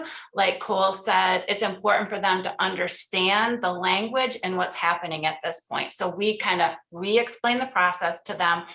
And then like they have to know they can have an attorney. They have to know that a petition may be filed if they're not successful. Not always will it be filed if they're not successful. But the other thing that's important for them to understand is any information that we learn in this process with them can't be used against them if they're not successful and go to a formal hearing. So one of the most important things that makes our diversion successful is our assessment process. So our diversion coordinator at the diversion conference uses our risk and needs assessment, the short form YLS, and that tells us their risk level and also their needs across 8 different domains. So we're basing the diversion decision and referrals that we make on their risk and their needs.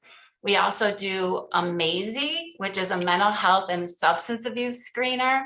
And then we also use a trauma screen. So we know if there's trauma or active trauma symptoms, we'll send that youth out for a trauma evaluation so we can make sure that they can actually engage in the things that we're asking them to do. If a youth and a family is in active trauma, they're not going to be able to be successful. So we really need to know that. So we use our assessment process to really make decisions about what happens with a youth and their family in the diversion process. So once that process is over, our diversion coordinator really has a lot of discretion to decide what happens. So she will make referrals based on that assessment process. One of the things that could happen is that she just warns and dismisses, okay? If this is a kid that's never been in trouble before, it's a low risk kid, the family's kind of got it together and they're not really needing any help, Natasha might just warn and dismiss the case. Then we have a tier 1 level of services that's for low risk youth. They might be referred to some services. We might keep in contact with them for 30, 60, 90 days, but then we're going to close out their case. And then we have tier 2 level services where that youth might be showing us a higher risk of recidivism on the assessment and have some higher needs that we want to make sure that they're successful before we dismiss their case.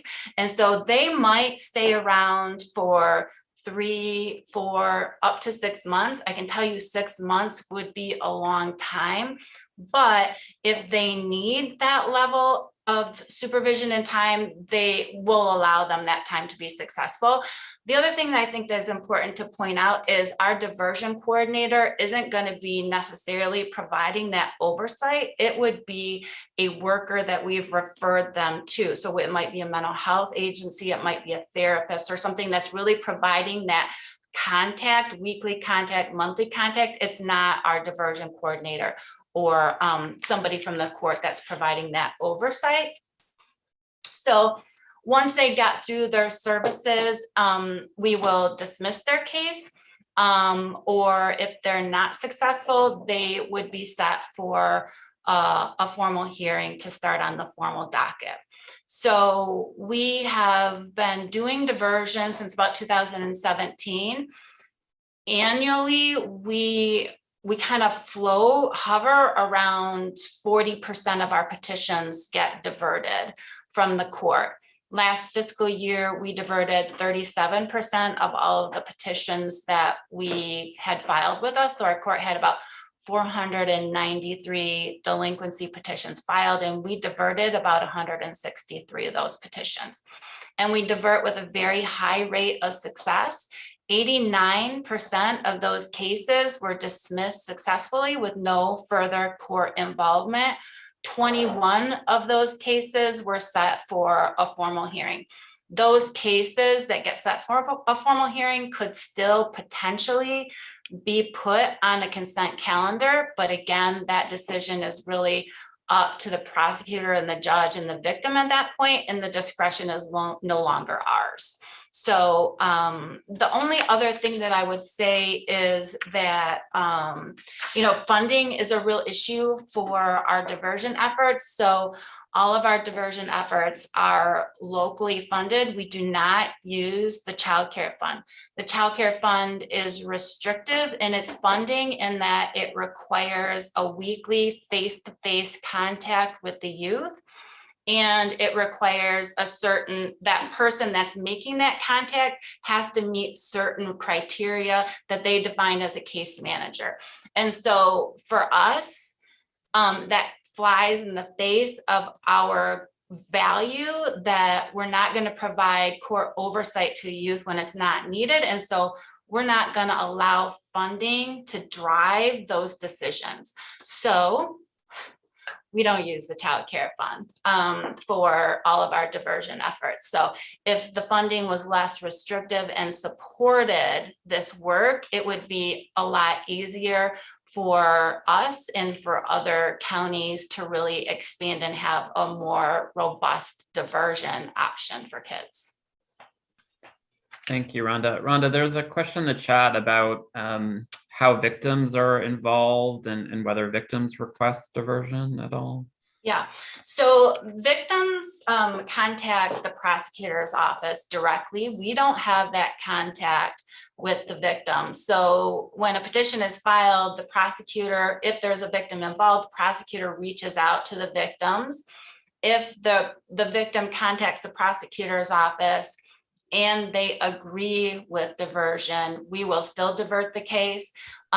So that's how the contact with the victim and the prosecutor's office happens. If it is an offense that's covered by the Crime Victims Act and the victim doesn't agree with diversion, then we don't divert. And that's the agreement that we have with our prosecutor's office. Thank you. Are there questions for Rhonda? I see Janine asked in the chat sort of what is the long-term success for low-risk diversion? And that's a great question because a longitudinal research study actually just came out on this that we can share, we can post on the website that looked across 5 years, what is the impact of diversion for low-risk kids versus juvenile justice system involvement. And that long-term research again showed that kids who are diverted from the juvenile justice system are less likely to reoffend, more likely to succeed in school, more likely to have higher self-esteem and a whole bunch of other positive attributes than kids who get involved in the juvenile justice system.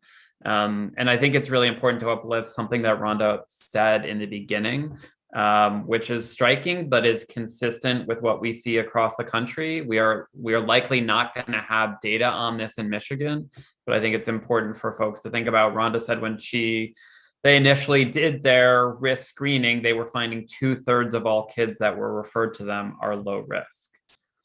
And that's really consistent with our experience in other states. And so again, important to think about, should those kids have ever been referred to the court in the first place? Or should some of those kids, if not a large population of them, never been arrested or somehow diverted before they were arrested? And then if that is any kind of representative sample of the experience of other counties across Michigan, should there be consistency in doing those kinds of risk screenings and consistency in the criteria for who's diverted? And Rhonda spoke to sort of a number of the best practices in terms of using these risk and need-based tools to make those decisions. Should there be consistency in those approaches as well? Other questions for Rhonda, or just sort of comments and reactions overall before we shift to thinking about detention? Again, we're gonna be doing lots of focus groups. We will have at least some data to share back with this group about the front end of the system, but arguably this is the most important single point of intervention in the entire juvenile justice system, and so really important for this task force to consider big picture questions about what that front door should look like. So Josh, and I apologize for my camera, any noise. We're doing a new system at our court with our Zoom and cameras and everything. But in Wayne County, I think it's interesting as I listen to everything that's happening in other counties, our diversion system is completely controlled by the prosecutor's office. And that gives us an interesting perspective because we don't have any control over which cases are diverted and which cases are not.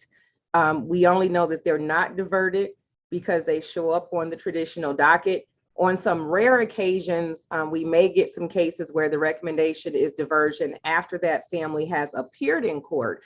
But the jurist, the defense attorney, there is no party that plays a role in that decision outside of the prosecutor's office. And we don't even know what their standard is for diverting cases in Wayne County.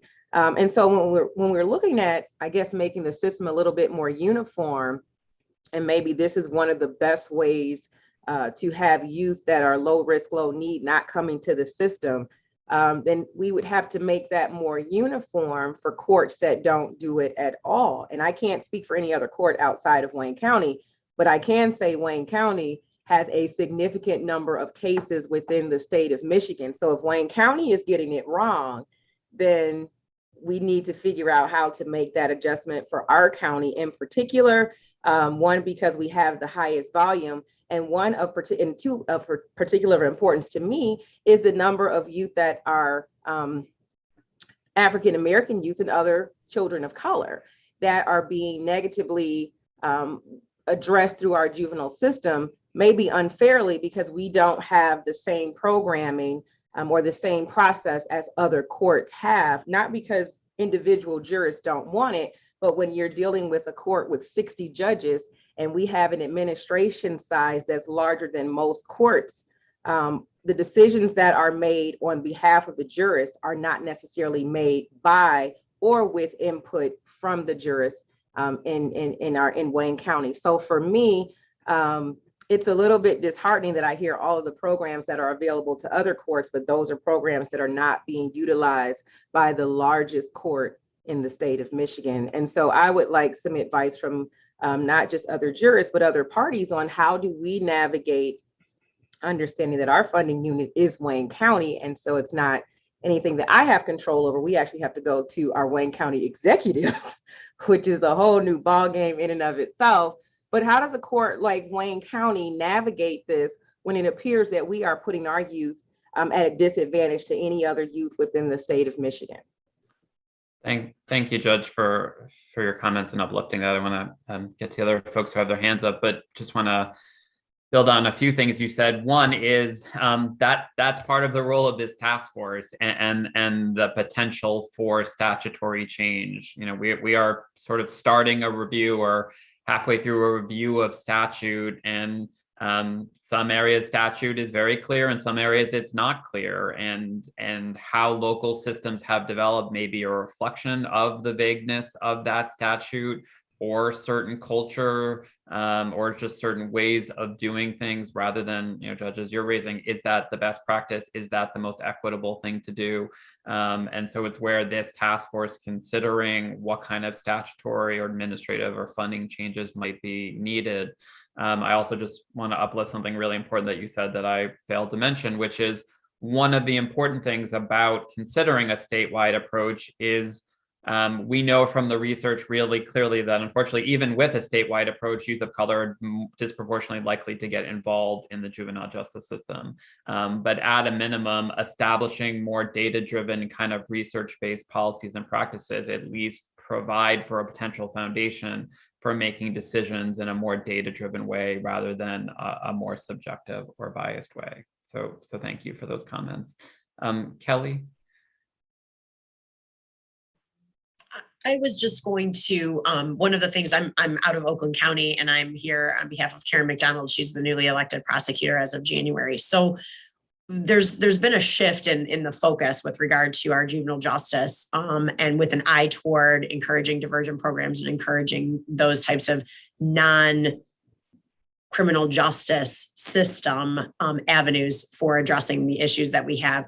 So I had a couple of questions just about the diversionary programs. The prior administration took a hard stance and discouraged diversion quite broadly. And so for those diversionary programs that you see throughout the state, is a prior involvement in the system necessarily, does that necessarily exclude somebody in your formats from obtaining diversion, like a subsequent crime that's committed? I'm seeing shaking heads, at least from Rhonda. It doesn't. Okay. That's one of the, I think automatically when someone comes in through our system, what's happening, and our petitions go to the court first before they come to the prosecutor's office. So the court gets the first look-see here in Oakland County to determine whether someone should go to diversion through the court. And I think right now it's being seen as it precludes somebody from going to diversion if they have a prior history, if you will.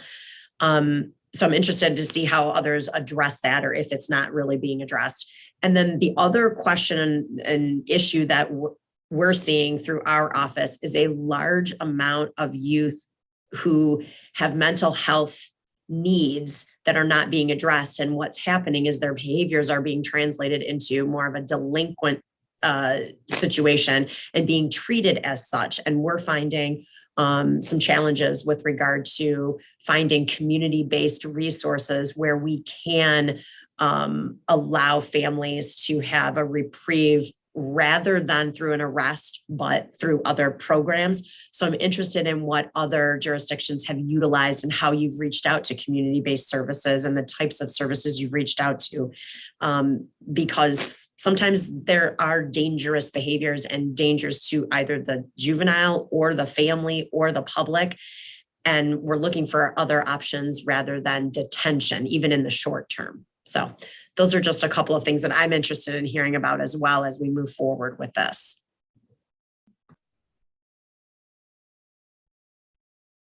Judge Allen, were you going to say something? Yes, if you don't mind.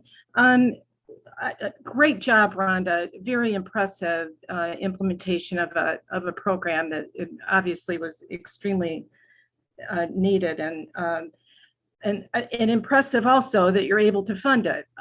So one of the things I just want to point out is that not all counties can do that.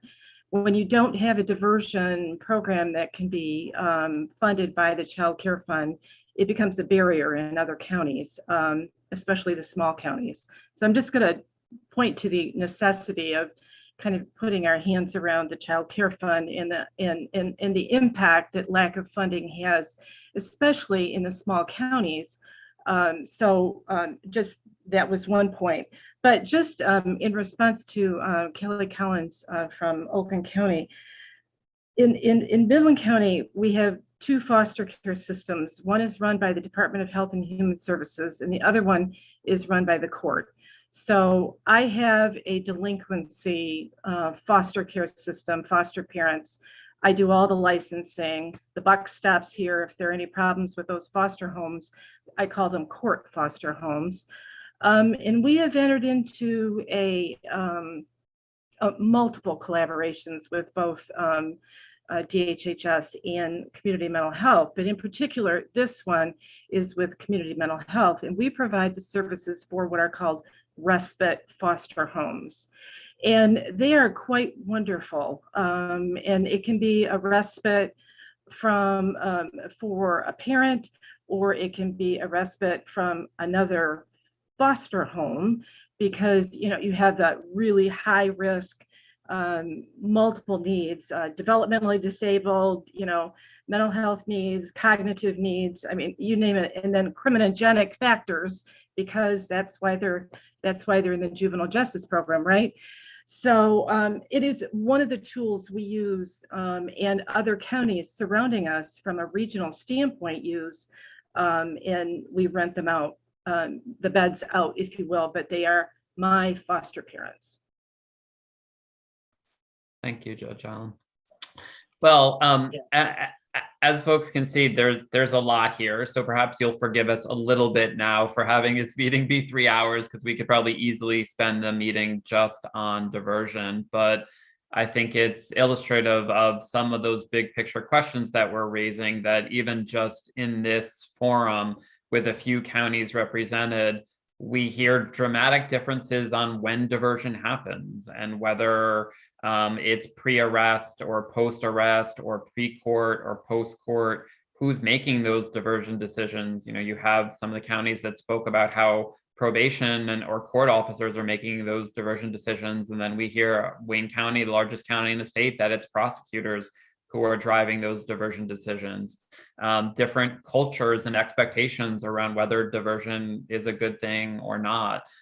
Issues around mental health or other populations and how to keep those kids out of the juvenile justice system completely.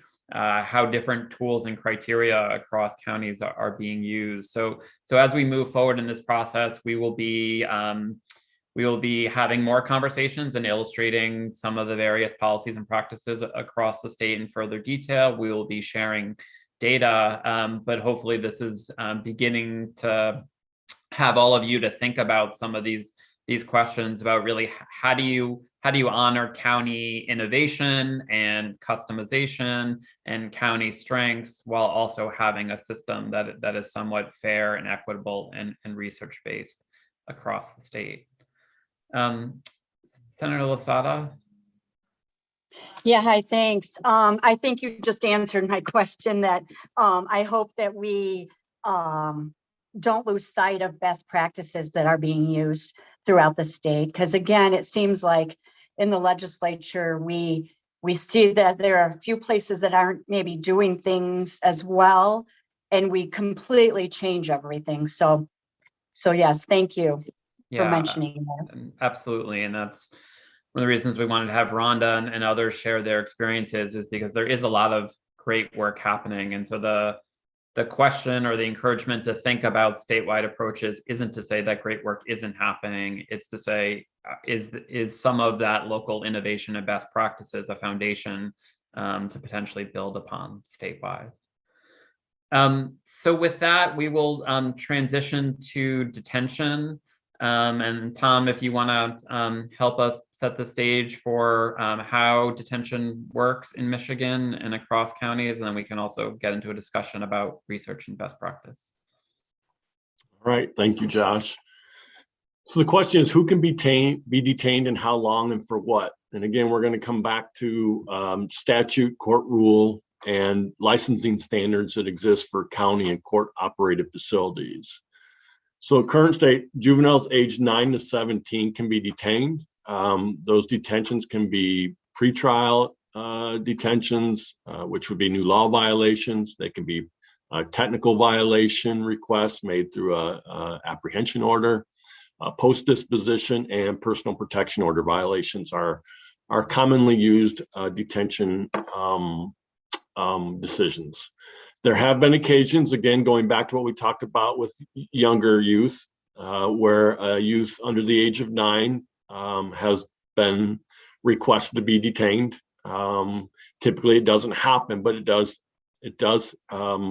make the request out there based on an alleged offense which has been deemed serious or detrimental to the safety of the public by a law enforcement officer. So it's not common, but it does happen where a request is made for somebody younger than 9. Currently, we are working through some raise the age legislation where it's not available to us to detain someone 18 years of age because of the Child Care Act. And so with raise the age, there's some potential pitfalls there as to kids advance in age, whether they can be detained or not without there being a licensing inspection issue. When a juvenile is apprehended without a court order, so a law violation, and the court might not be open for business, the juvenile may be detained pending a preliminary hearing if no parent, guardian, or legal custodian can be located, or if the juvenile or the offense meets criteria set out by Michigan Court Rule 3.935, which lists conditions for detention as the alleged offense is so serious that the release would endanger the public safety. The juvenile is charged with an offense that would be a felony if committed by an adult and will likely commit another offense pending trial if released, and another petition is pending against the juvenile. You could also make that request with conditions based on the juvenile currently being on probation. The juvenile has a prior adjudication, and there's a substantial likelihood that if the juvenile is released to the parent with or without conditions, the juvenile will fail to appear at the next court proceeding. So those are some of the conditions based on what a youth could be detained on if apprehended without a court order and when the court is not open. The Family Division also has the authority to issue an order to an officer designated by the court, typically a juvenile court officer, sometimes law enforcement, to apprehend a juvenile who is absent without leave from an institution or facility to which he or she was committed, or has violated probation and has failed to appear for a hearing on a petition charging a violation of the alleged probation violation. So those are the commonly used reasons why youth might be detained. Jumping into status offenders, kids strictly charged with a status offense cannot be detained unless they have prior court orders that place them on probation. So the example would be if a youth comes in on a truancy petition and is placed on probation and at some point violates that probation, The youth can be detained for a maximum of 7 days, no extensions unless there is a new technical violation. During the course of that youth stay for status offenses, a licensed or trained certified mental health or substance abuse professional must interview the juvenile within 24 hours to assess the immediate mental health and substance abuse needs of the juvenile. That assessment must be presented to the court within 48 hours, and that will be used as part of the decision-making process when the court hearing is conducted at a later time. So status offenders can be detained after a technical violation for up to 7 days and must have an assessment. Pre and post disposition sanctions do exist in the juvenile court system. Detention is used as a means to consequent a youth. However, if the juvenile is detained pending a dispositional hearing, it must be held within 35 days. Another little used court rule that has youth in detention that are a menace to detention that are 15 years of older can be placed in the county jail for up to 30 days. Again, that's if you have a youth in detention whose habits or conduct are a menace to others or who may be otherwise compromising the safety of that facility, a petition may be filed with a judge and that youth could be transferred to the jail for up to 30 days. I know it's a very less commonly used rule, but it does exist as to a reason why youth that is in detention could be transferred based on their behavior to a jail.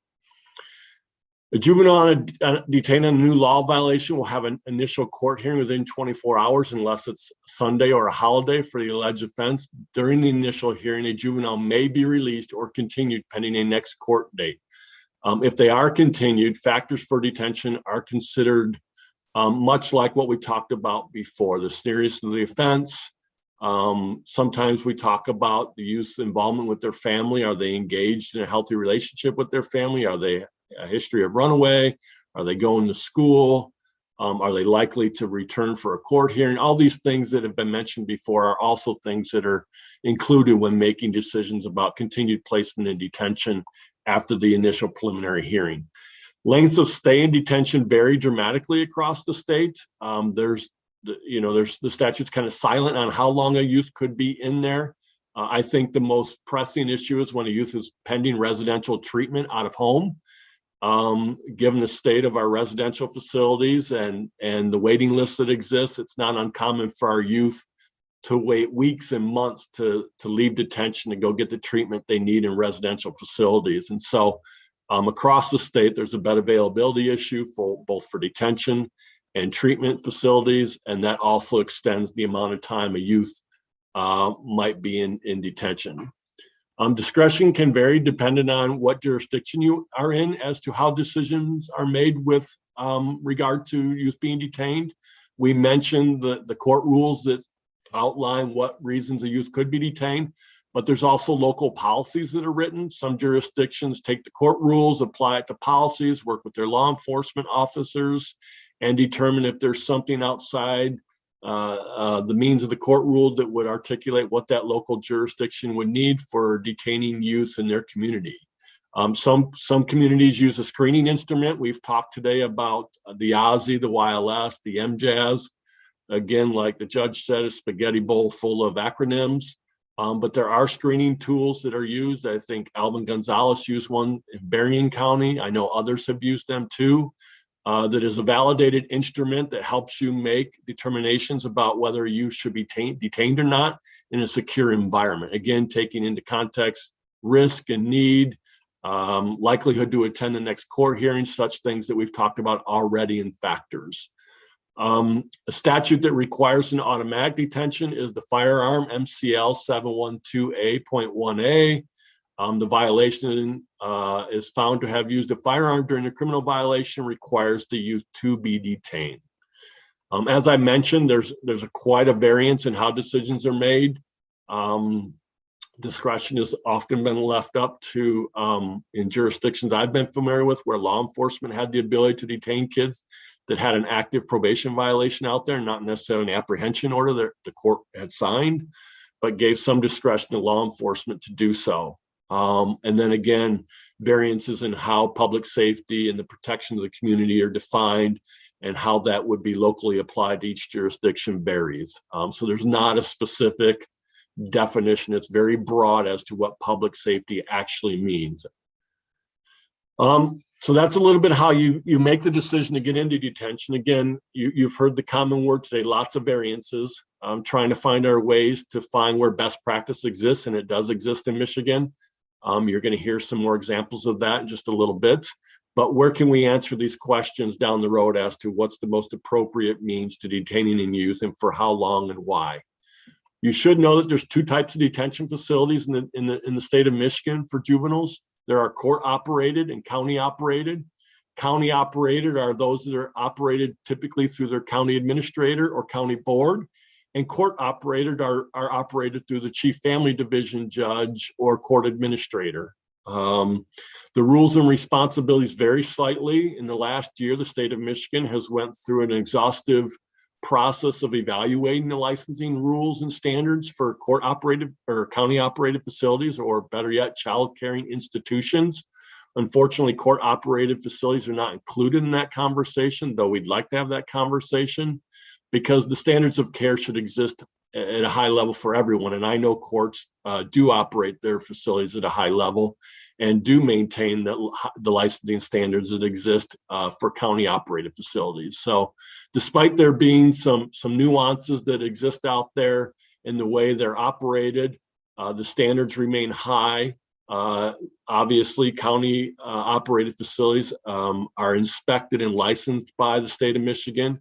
Court operated are inspected by the state of Michigan, so they are reviewing our restraint numbers. They are reviewing our incidents. They are making sure kids are clothed and fed, that people are qualified to work in these institutions. So the standards are all met. It's just who is administrating the day-to-day operations of those. It's the most unique difference in those facilities. Again, the way detention is used varies between community to community. As you know, there's not a juvenile detention center for every county or court in the state of Michigan. In fact, there's very few. And so that leads courts to practice local discretion and develop good policy and programming to meet the needs of the youth. And again, that's where the child care fund comes in handy. Maybe not on the preventative side, but on the intensive side. There's the basic grant that exists out there for some of our smaller counties that can put that money into programming that could be an alternative to detention. But there's not a set criteria mandating the use of alternatives to detention. And so it does leave it to vary between community and community, and such things as community service, cognitive behavioral programming, tether, parent groups like Cole mentioned earlier that he operates are all best practices being used in Michigan to alleviate the stress that detention puts on the youth and their family when they're placed in a confined environment. And so we'd like to prevent that as much as possible. And so I think where we can develop consistencies and definitions about what secure detention should look like and when it should be used, and how good policy and programming, the better we'll all be. Did I cover everything, Josh? Yeah, thank you. Are there questions from task force members about just sort of law and process in terms of who can be detained and why?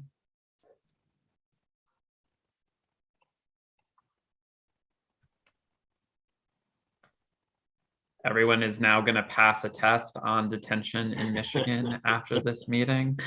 Well, let me again talk a little bit about the research.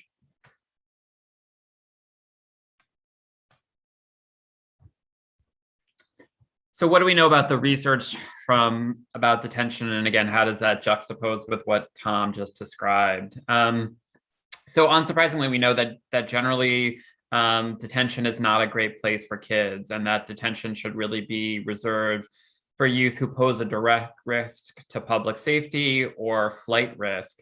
And that is different than kids who are detained for need-based reasons, which a lot of kids in many states are. Whether that's a mental health need or a substance use need or an inability to find an available family member or caregiver, or a lack of services, detention shouldn't be used to address needs, should only be used to address public safety. As we've talked about, there are so the universe of assessments in juvenile justice can be confusing, but there are different screening instruments that have been validated nationally, specifically for making detention decisions, so that those detention decisions are more data-driven and more equitable. And the use of those screening instruments have been shown to significantly reduce the likelihood of youth getting detained, and important to have specific policies and criteria around their use. Important to have a continuum of alternatives to detention. That could be more supervision, kind of surveillance related options, as Tom described, like electronic monitoring, but also more service options, so that youth are supported while they're awaiting the outcome of their court case to be maintained safely in the community. One of the things that we often see in jurisdictions is youth being detained for a short period of time before service alternatives can get put in place. And so in many jurisdictions, there's a large population of kids that have 1, 2, 3 days of detention.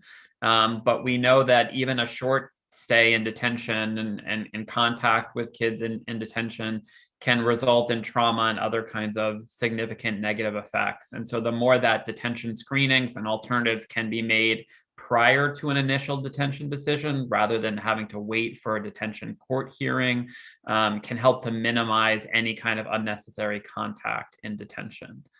And because detention isn't a good place for kids, then really thinking hard about should detention be used as a sanction? Should it be used as a response to a technical violation?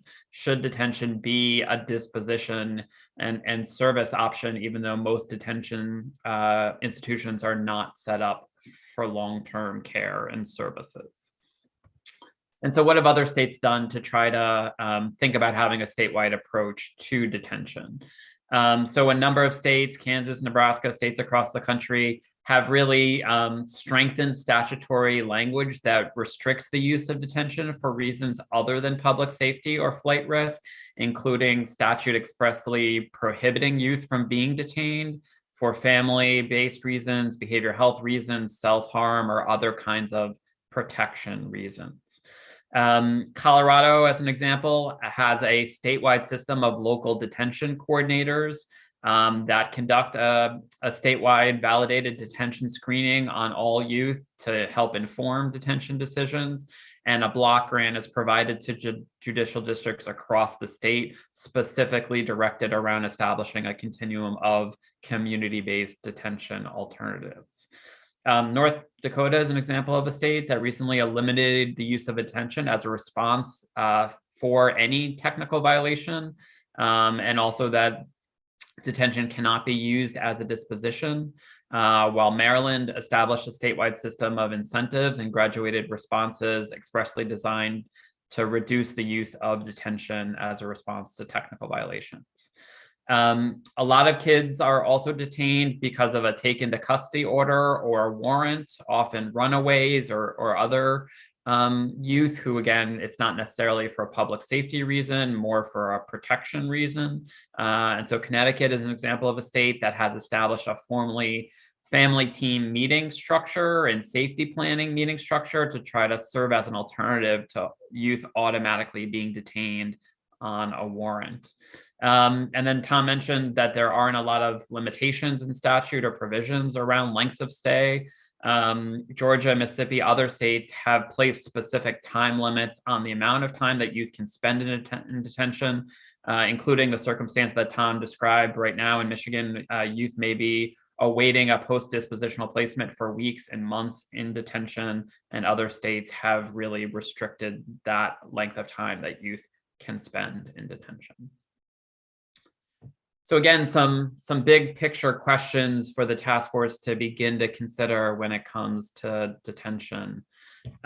Should there be minimum statewide standards or guidelines on who detention can be used for? So is it okay to detain 9 or 10 or 11-year-olds? Is it okay to detain kids who commit status or other low-level misdemeanor offenses. What is the purpose of detention? And should there be specific criteria around public safety or flight risk?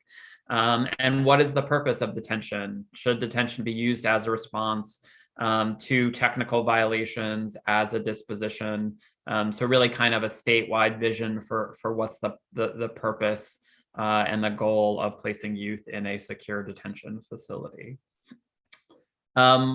What are the benefits and the challenges of using a validated detention screening instrument statewide, or other kinds of standardized criteria statewide to guide detention decisions? And again, is there a way to do that that allows counties to retain decision-making authority, but establishes a more data-driven way to make detention decisions across the state?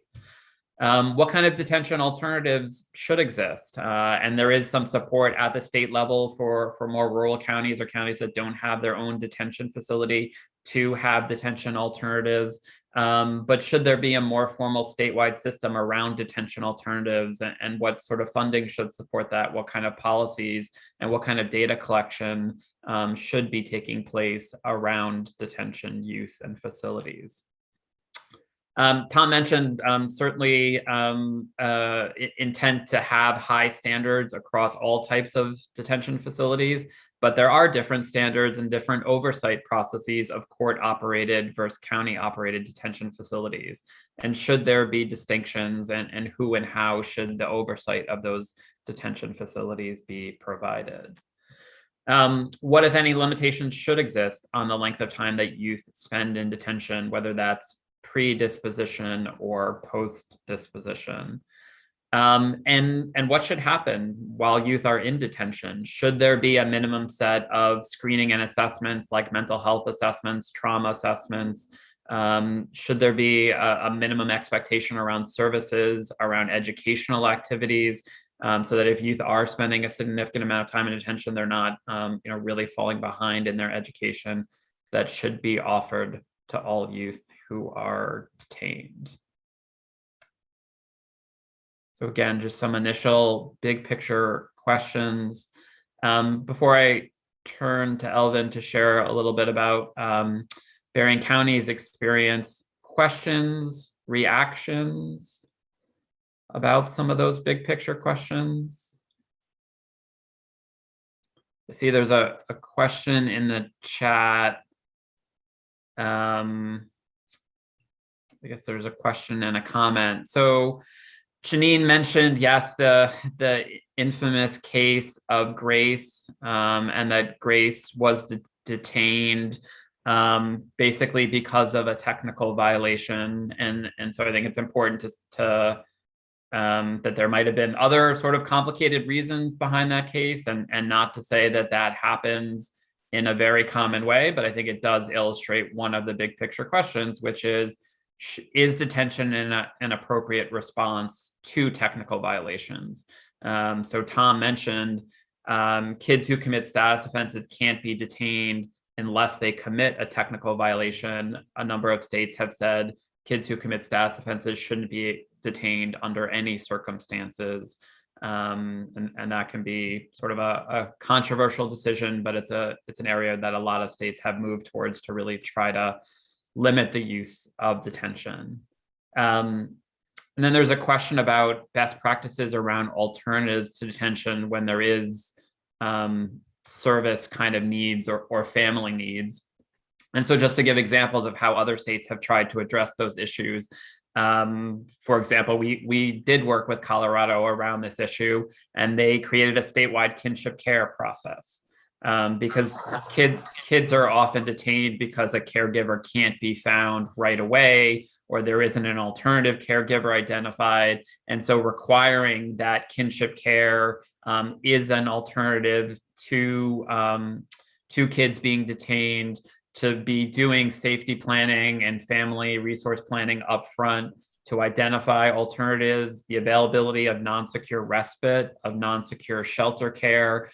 So if it's a family conflict issue, a youth can spend a day or two or however long is necessary to diffuse that conflict in a more supportive, service-oriented setting. So there are a set of both policies as well as practical supports that other states have kind of institutionalized to try to put those alternatives in place. Rep. Leitner? Okay, can you hear me okay? We can. All right. So going back to the questions on detention, I'm just curious if you can clearly define for me the difference between court operated and county operated detention, because I come from Jackson County, so I have a juvenile detention center, but they work with our court, but it's county operated. So and same thing in Eaton County. So I'm not sure what the difference is, because I come from the county government, so I was county commissioner, so we oversaw that. So I'm not sure what the difference is and where different parts of the state have court operated, because my understanding is a lot of the courts, at least at countywide, rural, it falls under their jurisdiction. So can you just define the two? Tom, do you want to try to jump in? Yeah, I think, Senator, it's complicated. I think there's not much distinction in the licensing rules and inspection requirements, but it is that administration of the facility itself and whose responsibility is it. That doesn't mean to say that in jurisdictions where you have a county operated facility that the court is not actively managing it or participating in the use of it. It just means in the licensing book, it says that county operated ultimately are administered by the county, and court operated or administered by the chief judge. Okay, is there a list somewhere that I could see statewide? Of which or which? Yes. I think so. I can look into that. Yeah. That'd be great. If you could get that to me, I would appreciate it. Thank you. Can I just add to that answer? I think we just became a court-operated facility September 2019. And the reason why that transition was important to us is because then we have say-so, I guess, in the programming of the facility, the training of the staff of the facility. So like right now we're going through, kind of a culture shift training and with the University of Cincinnati that's very consistent with the training that our probation staff are going through. So that was important to me, is that you can change the culture of the facility to be more therapeutic if you have some more say-so in the administration of it. So that's why it was important for us to make that court-operated transition, because of that administrative control over the type of programming and the culture of the facility. I just put in the chat the link, which will show you the information on the 26 juvenile detention centers that are located in Michigan. And by each name of the juvenile center, you'll see some letters in parentheses. So if you see COF, that's court operated facility. And that will give you the designation of those respective facilities. If it's a court operated facility, typically the county owns the physical structure, the building, the physical land and the building, but the staff, the management, the administration of the facility is done by court personnel.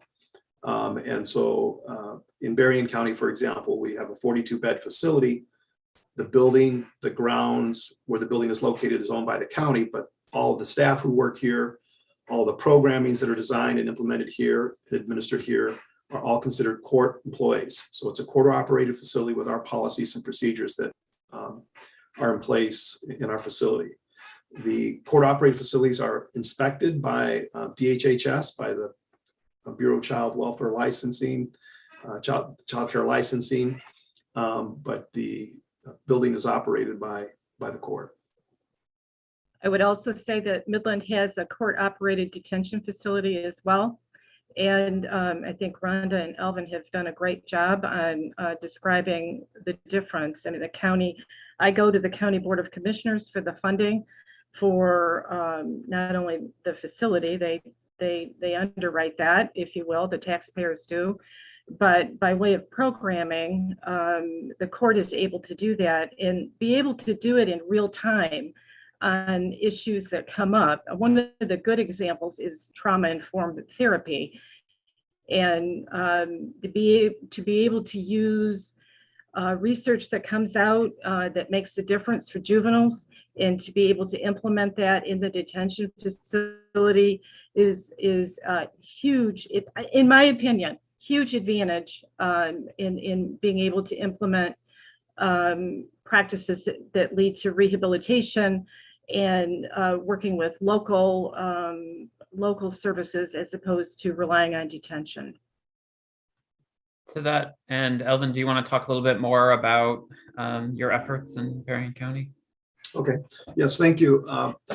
So in Berrien County, I mentioned we have a 42-bed juvenile center. That 42-bed facility is comprised of 5 different programs. One of the programs we operate here is a 16-bed co-ed secure detention unit. And in 2002, we convened a jurisdictional planning team made up of prosecutors, court personnel, public defenders, probation officers, educators, child welfare folks, and we wanted to address the whole decision about who should be placed in secure detention in our community. Prior to that, there was a wide variance on who got placed in secure detention. It ranged from a probation officer just unilaterally deciding they could place a kid in the detention center to a police officer to a judge. And we wanted to have a standardized protocol for detention screening, and that would use objective, race-neutral criteria and use criteria that would help us identify those youth that were presented the greatest risk to public safety or were the greatest risk to flee the jurisdiction of the court. So we convened this jurisdictional planning team. We looked at a lot of data regarding the youth who had been detained at the juvenile center over the past, I think, 5 to 10 years. We looked at what were examples of objective detention screening instruments across the country. And we implemented a detention screening process in 2002 in Berrien County. That detention screening process was created by that committee that had this cross-section of folks on it. And we then conducted training for all law enforcement in our community. So we conducted roll call training as well as had conferences with all the police officers and police chiefs and rolled out the detention screening process. The detention screening process uses a scorable detention screening instrument. We look at a variety of factors to determine which youth present the greatest risk to public safety and are high risk to flee the jurisdiction of the court.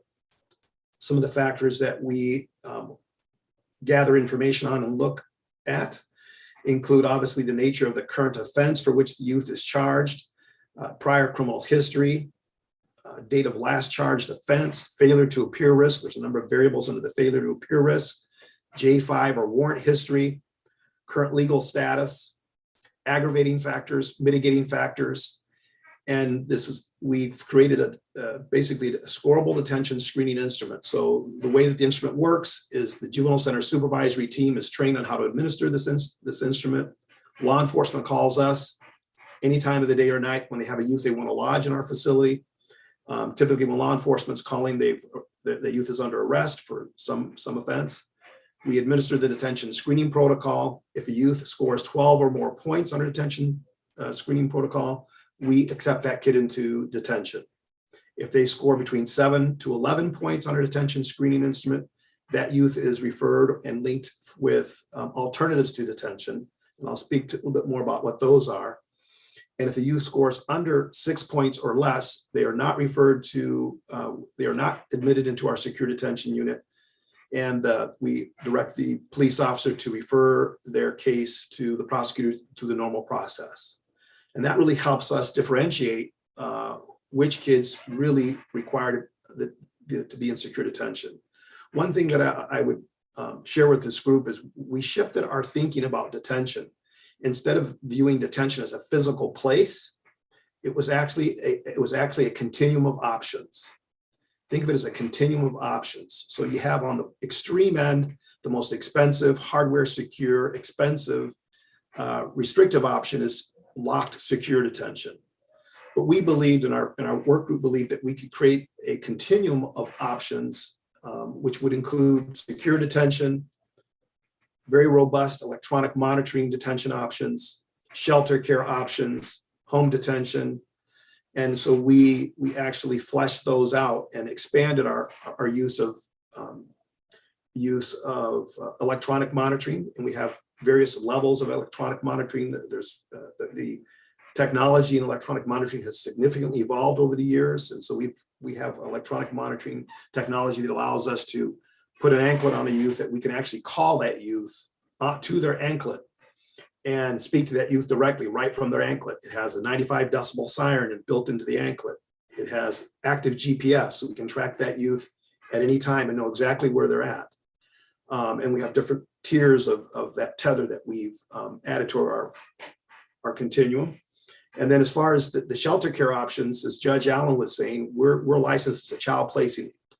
Our court is licensed as a child placing agency, so we can recruit foster homes and shelter care homes that are typically small in size in terms of anywhere from 1 to 4 youth max per home.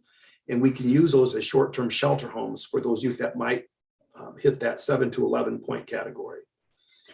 We have a guarantee to law enforcement that we will, from the time we get their call, we will give them a detention screening decision in 20 minutes or less. Right now, we're averaging about 15 minutes from the time they call us till the time we make a detention screening decision. It's 15 minutes. Our supervisors apply the detention screening process. If a youth is going to be detained and meets our detention criteria, they are brought to the juvenile center. We conduct an intake process, which includes administering the MACI, which helps us determine if there's any risk of suicide risk or depression or other concerns like that. We also have added to our complement of staff, we have 4 master's level clinicians as part of our staff here at the juvenile center. We believe that detention is a place where you have your most acute kids, and we need to have clinical staff on board and in our building to be able to do any assessments that might be more in-depth assessments. We've developed a suicide protocol, so that if we have a youth who flags, there's a very particular protocol for that youth to keep them safe while they're here. And then we have two officers that do our electronic monitoring program. They can link kids up on electronic monitoring, and they monitor them. We have all this technology is available in the quick convenience of a smartphone. So we have electronic monitoring ability to monitor every youth based on having a cell phone for all of our staff. In our facility, we took a 8-bed pod that we weren't using on our residential side, and we converted that into an alternative to detention program, which is a staff secure unit, 8-bed unit. So if we start to see our numbers go up in secure detention, we can select particular youth that have been in detention, have been stable, have been cooperative and compliant, and we could move them to a staff secure unit, which is a non-locked unit, where they can be until that they're released or returned home into the community. Prior to the implementation of a detention screening instrument, in a detention screening protocol, this facility had a history of chronic overcrowding in secure detention. It's a 16-bed unit, and the highest number of youth in secure detention at any one time was 37 youth in a 16-bed unit. You can imagine the problems and the issues that would create, and the concerns about conditions of confinement that created. When I arrived here, this was one of my first priorities, was to address how decisions were being made and to convene the stakeholders together to say we need to have an objective, race neutral process. It needs to be consistently applied, and only those youth that present the greatest risk to public safety and are the most significant risk to flee the jurisdiction of the court need to be held here. And so we went through that, and again, we've been doing this now for almost over 20 years. What we've added to our complement of services has been the alternative detention program, which is converting that 8-bed unit into a staff secure unit. We've significantly expanded our tether technology. That's a very viable form of alternative to detention. And we have recruited a few foster homes that we can use as short-term shelter care. We also created a position called an expediter. One of the things that will drive the numbers of youth in detention is admissions, obviously, but also length of stay. You combine high admissions with long lengths of stay, you will rapidly fill up your detention center.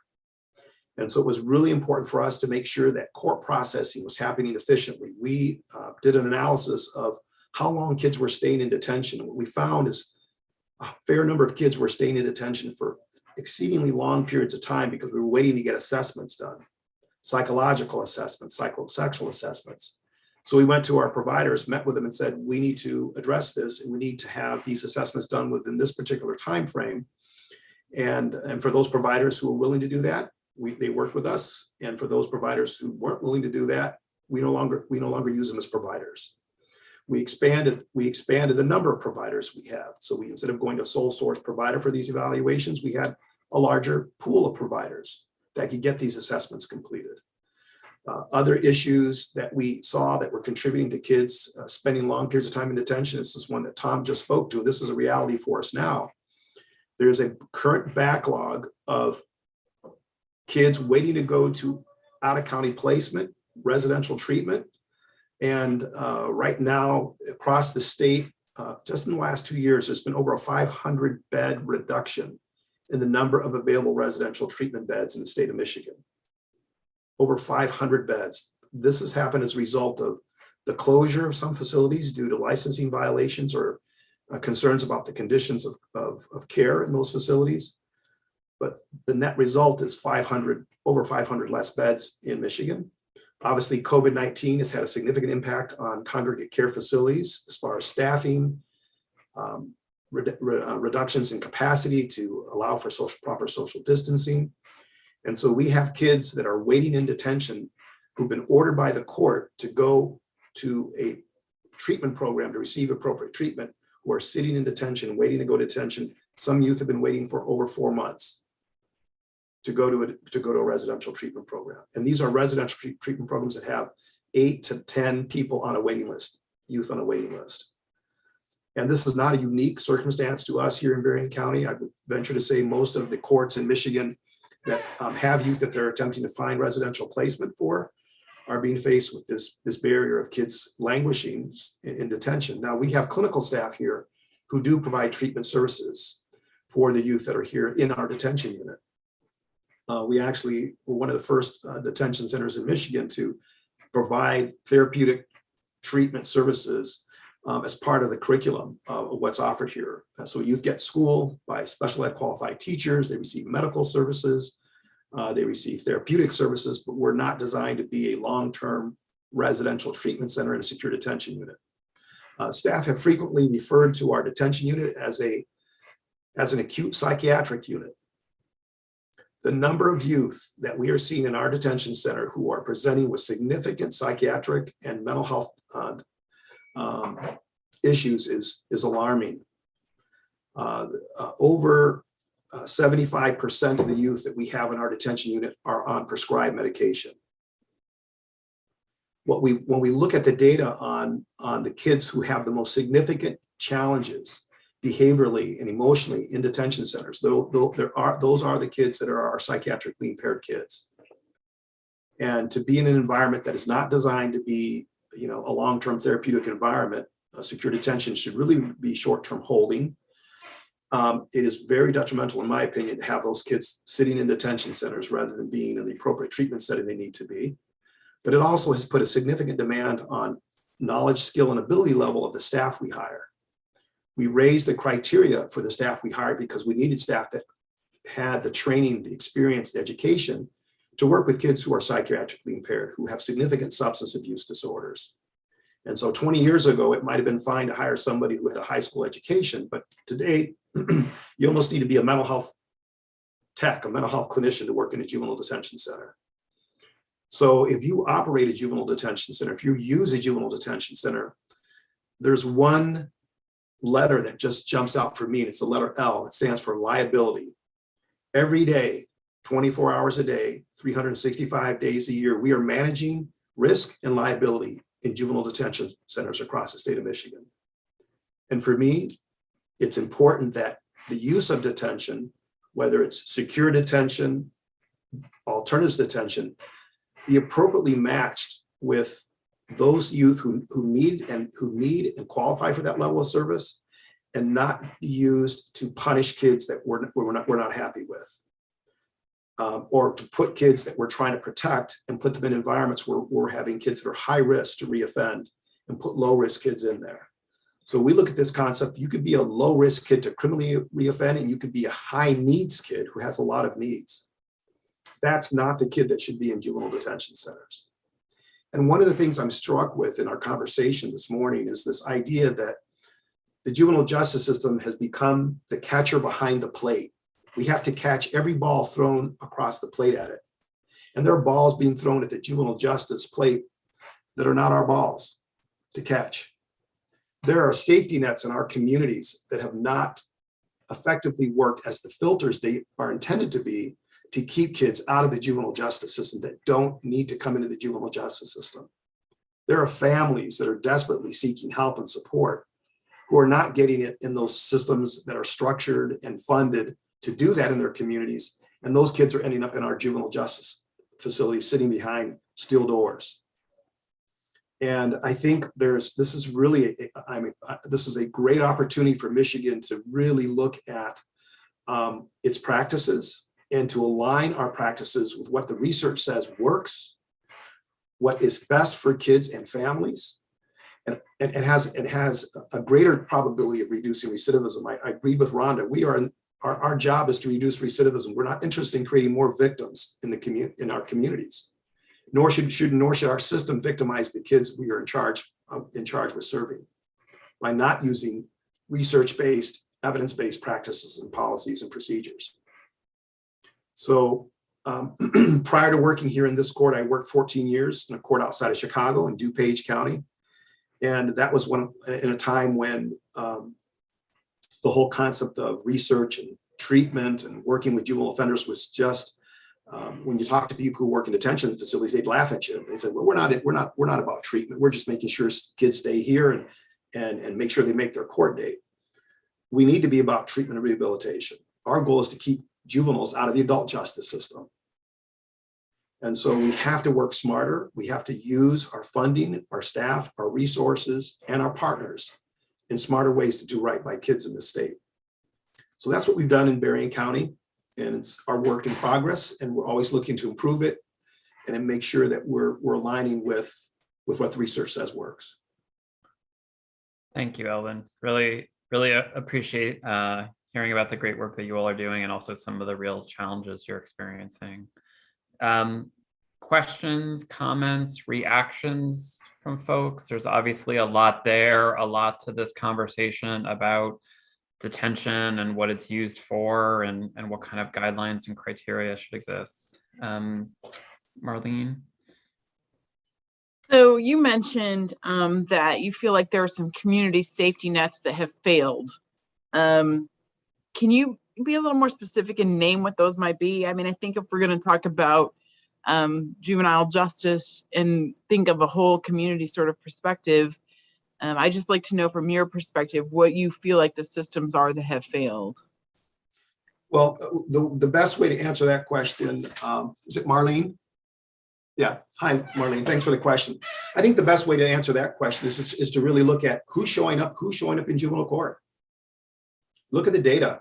I'm a data-driven decision maker. So when I look at kids who are showing up in the detention center that have significant mental health issues and significant psychiatric issues and on multiple forms of medication. And generally when they're here, they're usually here for domestic violence, malicious destruction of property. It could be offenses that are occurring in their home in conflict with parents. But the standard outpatient care is not going to touch a deep end kid. Seeing a therapist once a month is not going to touch a deep end kid.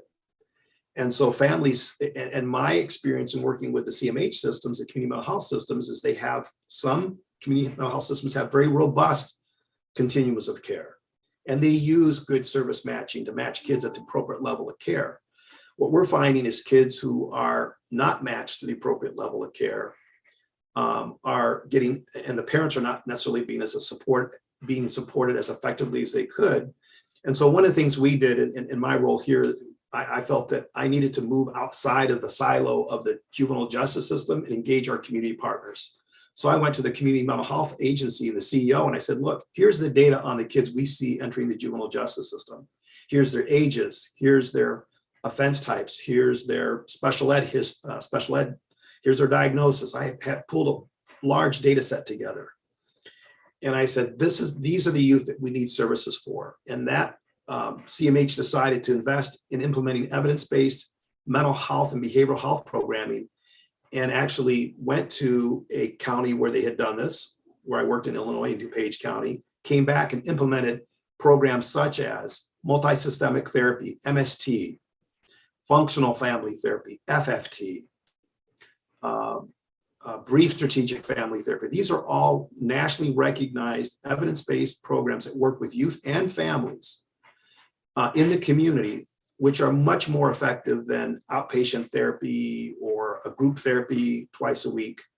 And so they really came on board, and that made a huge difference. When I arrived here in Berrien County in 2001, we had over 135 kids in out-of-county residential placement.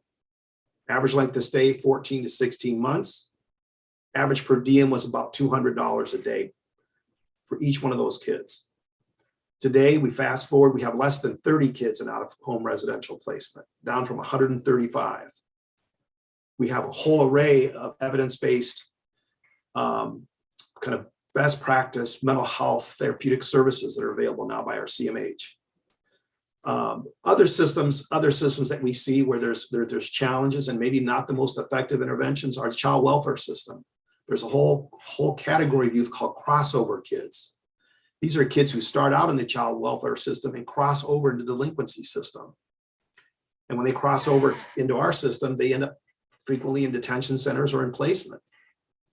And those are kids who have been abused and neglected from early ages and have had a real history of placement disruption. And then they pick up a retail fraud, a stealing something, a domestic violence, and they come into the juvenile court system. There's much more collaboration and much more coordination of services that needs to happen between the various systems with what I call, multi-system involved kids. Yeah. And part of what hampers us in Michigan is we have these very siloed systems with very siloed funding. Rather than the funding following the kid, we've got to follow the funding. And so the kid doesn't always get the best service, or the parents don't get the best service array they need, or things are so acute that by the time they get to the juvenile justice system, we're dealing with a really acute kid with significant needs and significant risk. And so I'm not poking my finger necessarily at these other systems, but by design, these systems don't always work as well together as they should, and have their silos that keep them very limited in being creative on how to effectively work with these deeper end kids. And there's a lot of kids they do great work with. I'm not talking about those kids, but I want to go back to one other comment. There was someone, I think Rhonda mentioned, that when they did a risk needs assessment of their kids on probation, they found that over 60% of those kids were low risk kids. That is not an unusual finding when jurisdictions implement risk needs assessment instruments. You will find a lot of kids, higher percentage than you'd even think, that are on probation officers' caseloads. In my opinion, if you looked at those low risk kids, you could clearly identify which systems you need to partner with as a court, or which systems you needed to support in the community, because that's where those filters need to be functional. Those kids don't need to be in the juvenile justice system. So this is one of the sort of questions or challenges that comes up in every state that we've worked in terms of doing juvenile justice reform, is that you can't separate the juvenile justice system from the education system, from the child welfare system, from the behavioral health system, from poverty, from community level dynamics. And so it can start to feel pretty overwhelming about how to really make headway. I think the place where those systems intersect is really, a key area for us to think through as a task force, and kind of what Eldon is describing, and how these conversations around diversion link together with detention. So we talked about, in terms of research and best practice, specific policies and programs around school-based diversion, around behavioral health diversion.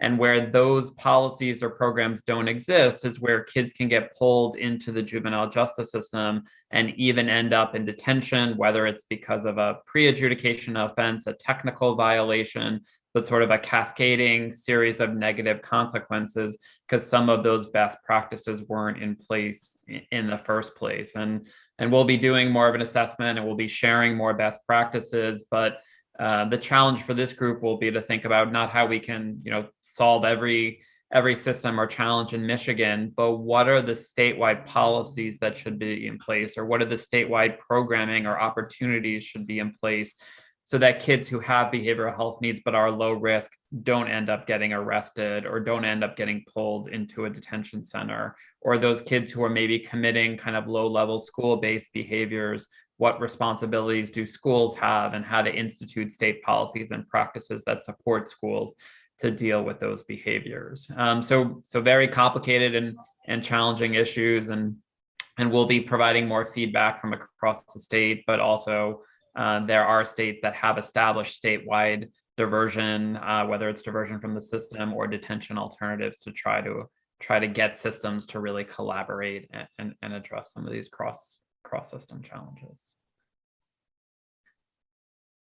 So I know we've almost made it 3 hours and appreciate everyone's patience. Hopefully it's been helpful to kind of ground everyone in how the system is operating, how that reflects based on the research, and what are some big questions for this group to begin to consider. We want to talk about next steps, but first, any just other kind of overarching comments, questions, or reactions to all of what you've heard today? So one of the requests that I have is the definition of technical violations. I think that's an important issue for the whole task force to have an understanding of. And my understanding of the Grace case is that started out with an assault, some sort of an assaultive petition that came in, and then the event that created the headlines was a technical violation, but the violation before that was assaultive. And if I'm wrong on that, then it would be really good for me to know. But knowing the definition of a technical violation, I think, will be very, very important, because you can have kids who are on probation who are violating their probation with assaultive crimes.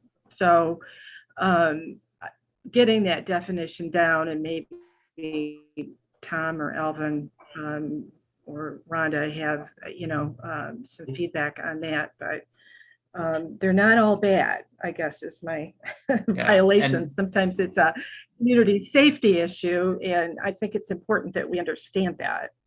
And Judge Allen, I think that's a great question. And my guess is, like a lot of what we've talked about, how those are defined and responses to it are going to vary pretty significantly across the state. But one of the things we'll certainly be doing in our conversations is asking people how they define technical violations and what those responses look like. So we will be sharing that with everybody. Yeah. We define technical violations as non-criminal conduct, non-delinquent conduct, like it's not a felony or misdemeanor. So technical violations would be, have certain rules of probation, for example. You're supposed to meet with your probation officer, attend counseling, complete community service, pay restitution. If the youth fails to do those things, that's considered could be considered a technical violation. It's a violation of an established rule. Whereas a delinquent offense was going to be, you committed an offense, misdemeanor or felony. Right. And so some of the things that you'll see probation departments doing is filing violations of probation for technical violations. And what we have instructed our probation officers is that unless the youth scores 12 or more on our detention screening tool, that youth is not going to be recommended to be placed in detention. So you have to have an alternative to detention to use. And that's where we use things like graduated interventions or graduated sanctions. So those are not, so detention is off the board for returning a kid to detention. So technical violations, non-criminal violations of rules or conditions. And I agree. That's where we're at in Midland County. But the issue is that from a data perspective, and it does boil down to data, you're not filing, the violations are not being filed as technical versus criminogenic. So it's important. We have people from all walks of life here, and it's important to understand that violation of probation is not necessarily something that is just technical. Thank you, Judge. And again, we'll be gathering feedback from folks across the state about how they think about and how they're dealing with those issues. Just before we get to next steps, any other last big picture comments? Okay. So we will be sending out, hopefully this week, a schedule of future meetings, including for after January, so that everyone can get those meetings on their calendars and reserve that time. Just in terms of the next upcoming schedule of meetings, our November meeting, as I mentioned, is going to focus on the deeper end of the system in terms of dispositional decision-making, supervision, services, out-of-home placement, and again, how the system works, some research, some best practices. And then December's meeting, and we'll try to shorten the meetings, but December's meetings will focus on system financing. You heard a bit about that today and how important that is. And January's meeting is going to focus on data and the state of data collection in Michigan. I know none of financing and data are not anyone's sort of ideas of the most fun, sexiest topics to be talking about, but really are critical to Michigan's juvenile justice system. Based on our initial conversations and even just the conversations today, you can probably get a sense.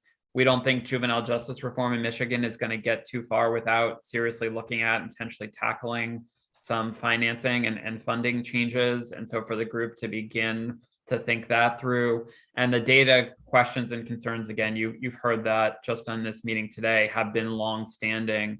And so helping folks to understand where are the data gaps, what can Michigan really say about its juvenile justice system, and what might be needed to collect data to know whether the system is working or not.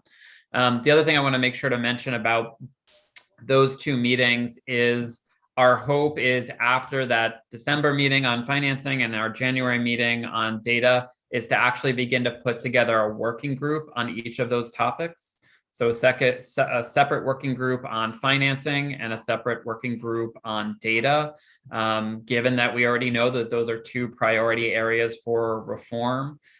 So beginning for you all to think about your interest in participating on those working groups, we'll likely be bringing in experts from other agencies as well around those financing and data issues, but just want to let folks know that we'll probably be reaching out to you after those December and January meetings about working group participation. Just before we end, Lieutenant Governor, anything you want to say?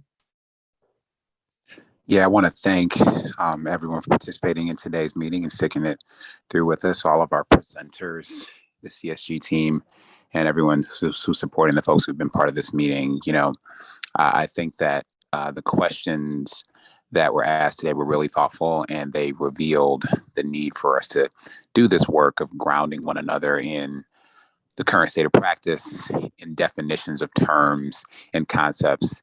And as was shared, we've already indicated some important differences across geography and jurisdiction in Michigan that this task force should consider how to manage and navigate. So I am appreciative of everyone's time and effort. I know certainly I will have questions and know that the CSG team as well is available to be a clearinghouse for those questions, to connect folks with one another and with the presenters so we can get those answers shared to you individually as well as to the entire group for all of our benefits. So thank you please keep those questions coming, because this is how we're going to get better.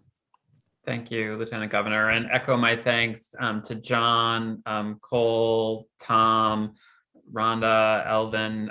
Really appreciate you all sharing your experiences and your thoughts, really provoking and helpful. So look for an email from us this week about the meeting schedule. We'll be hopefully having the website up for the task force in the next week or two, certainly before the next meeting. We'll make the PowerPoint available for folks. And as the Lieutenant Governor said, we know a lot of ground and a lot of information was covered today.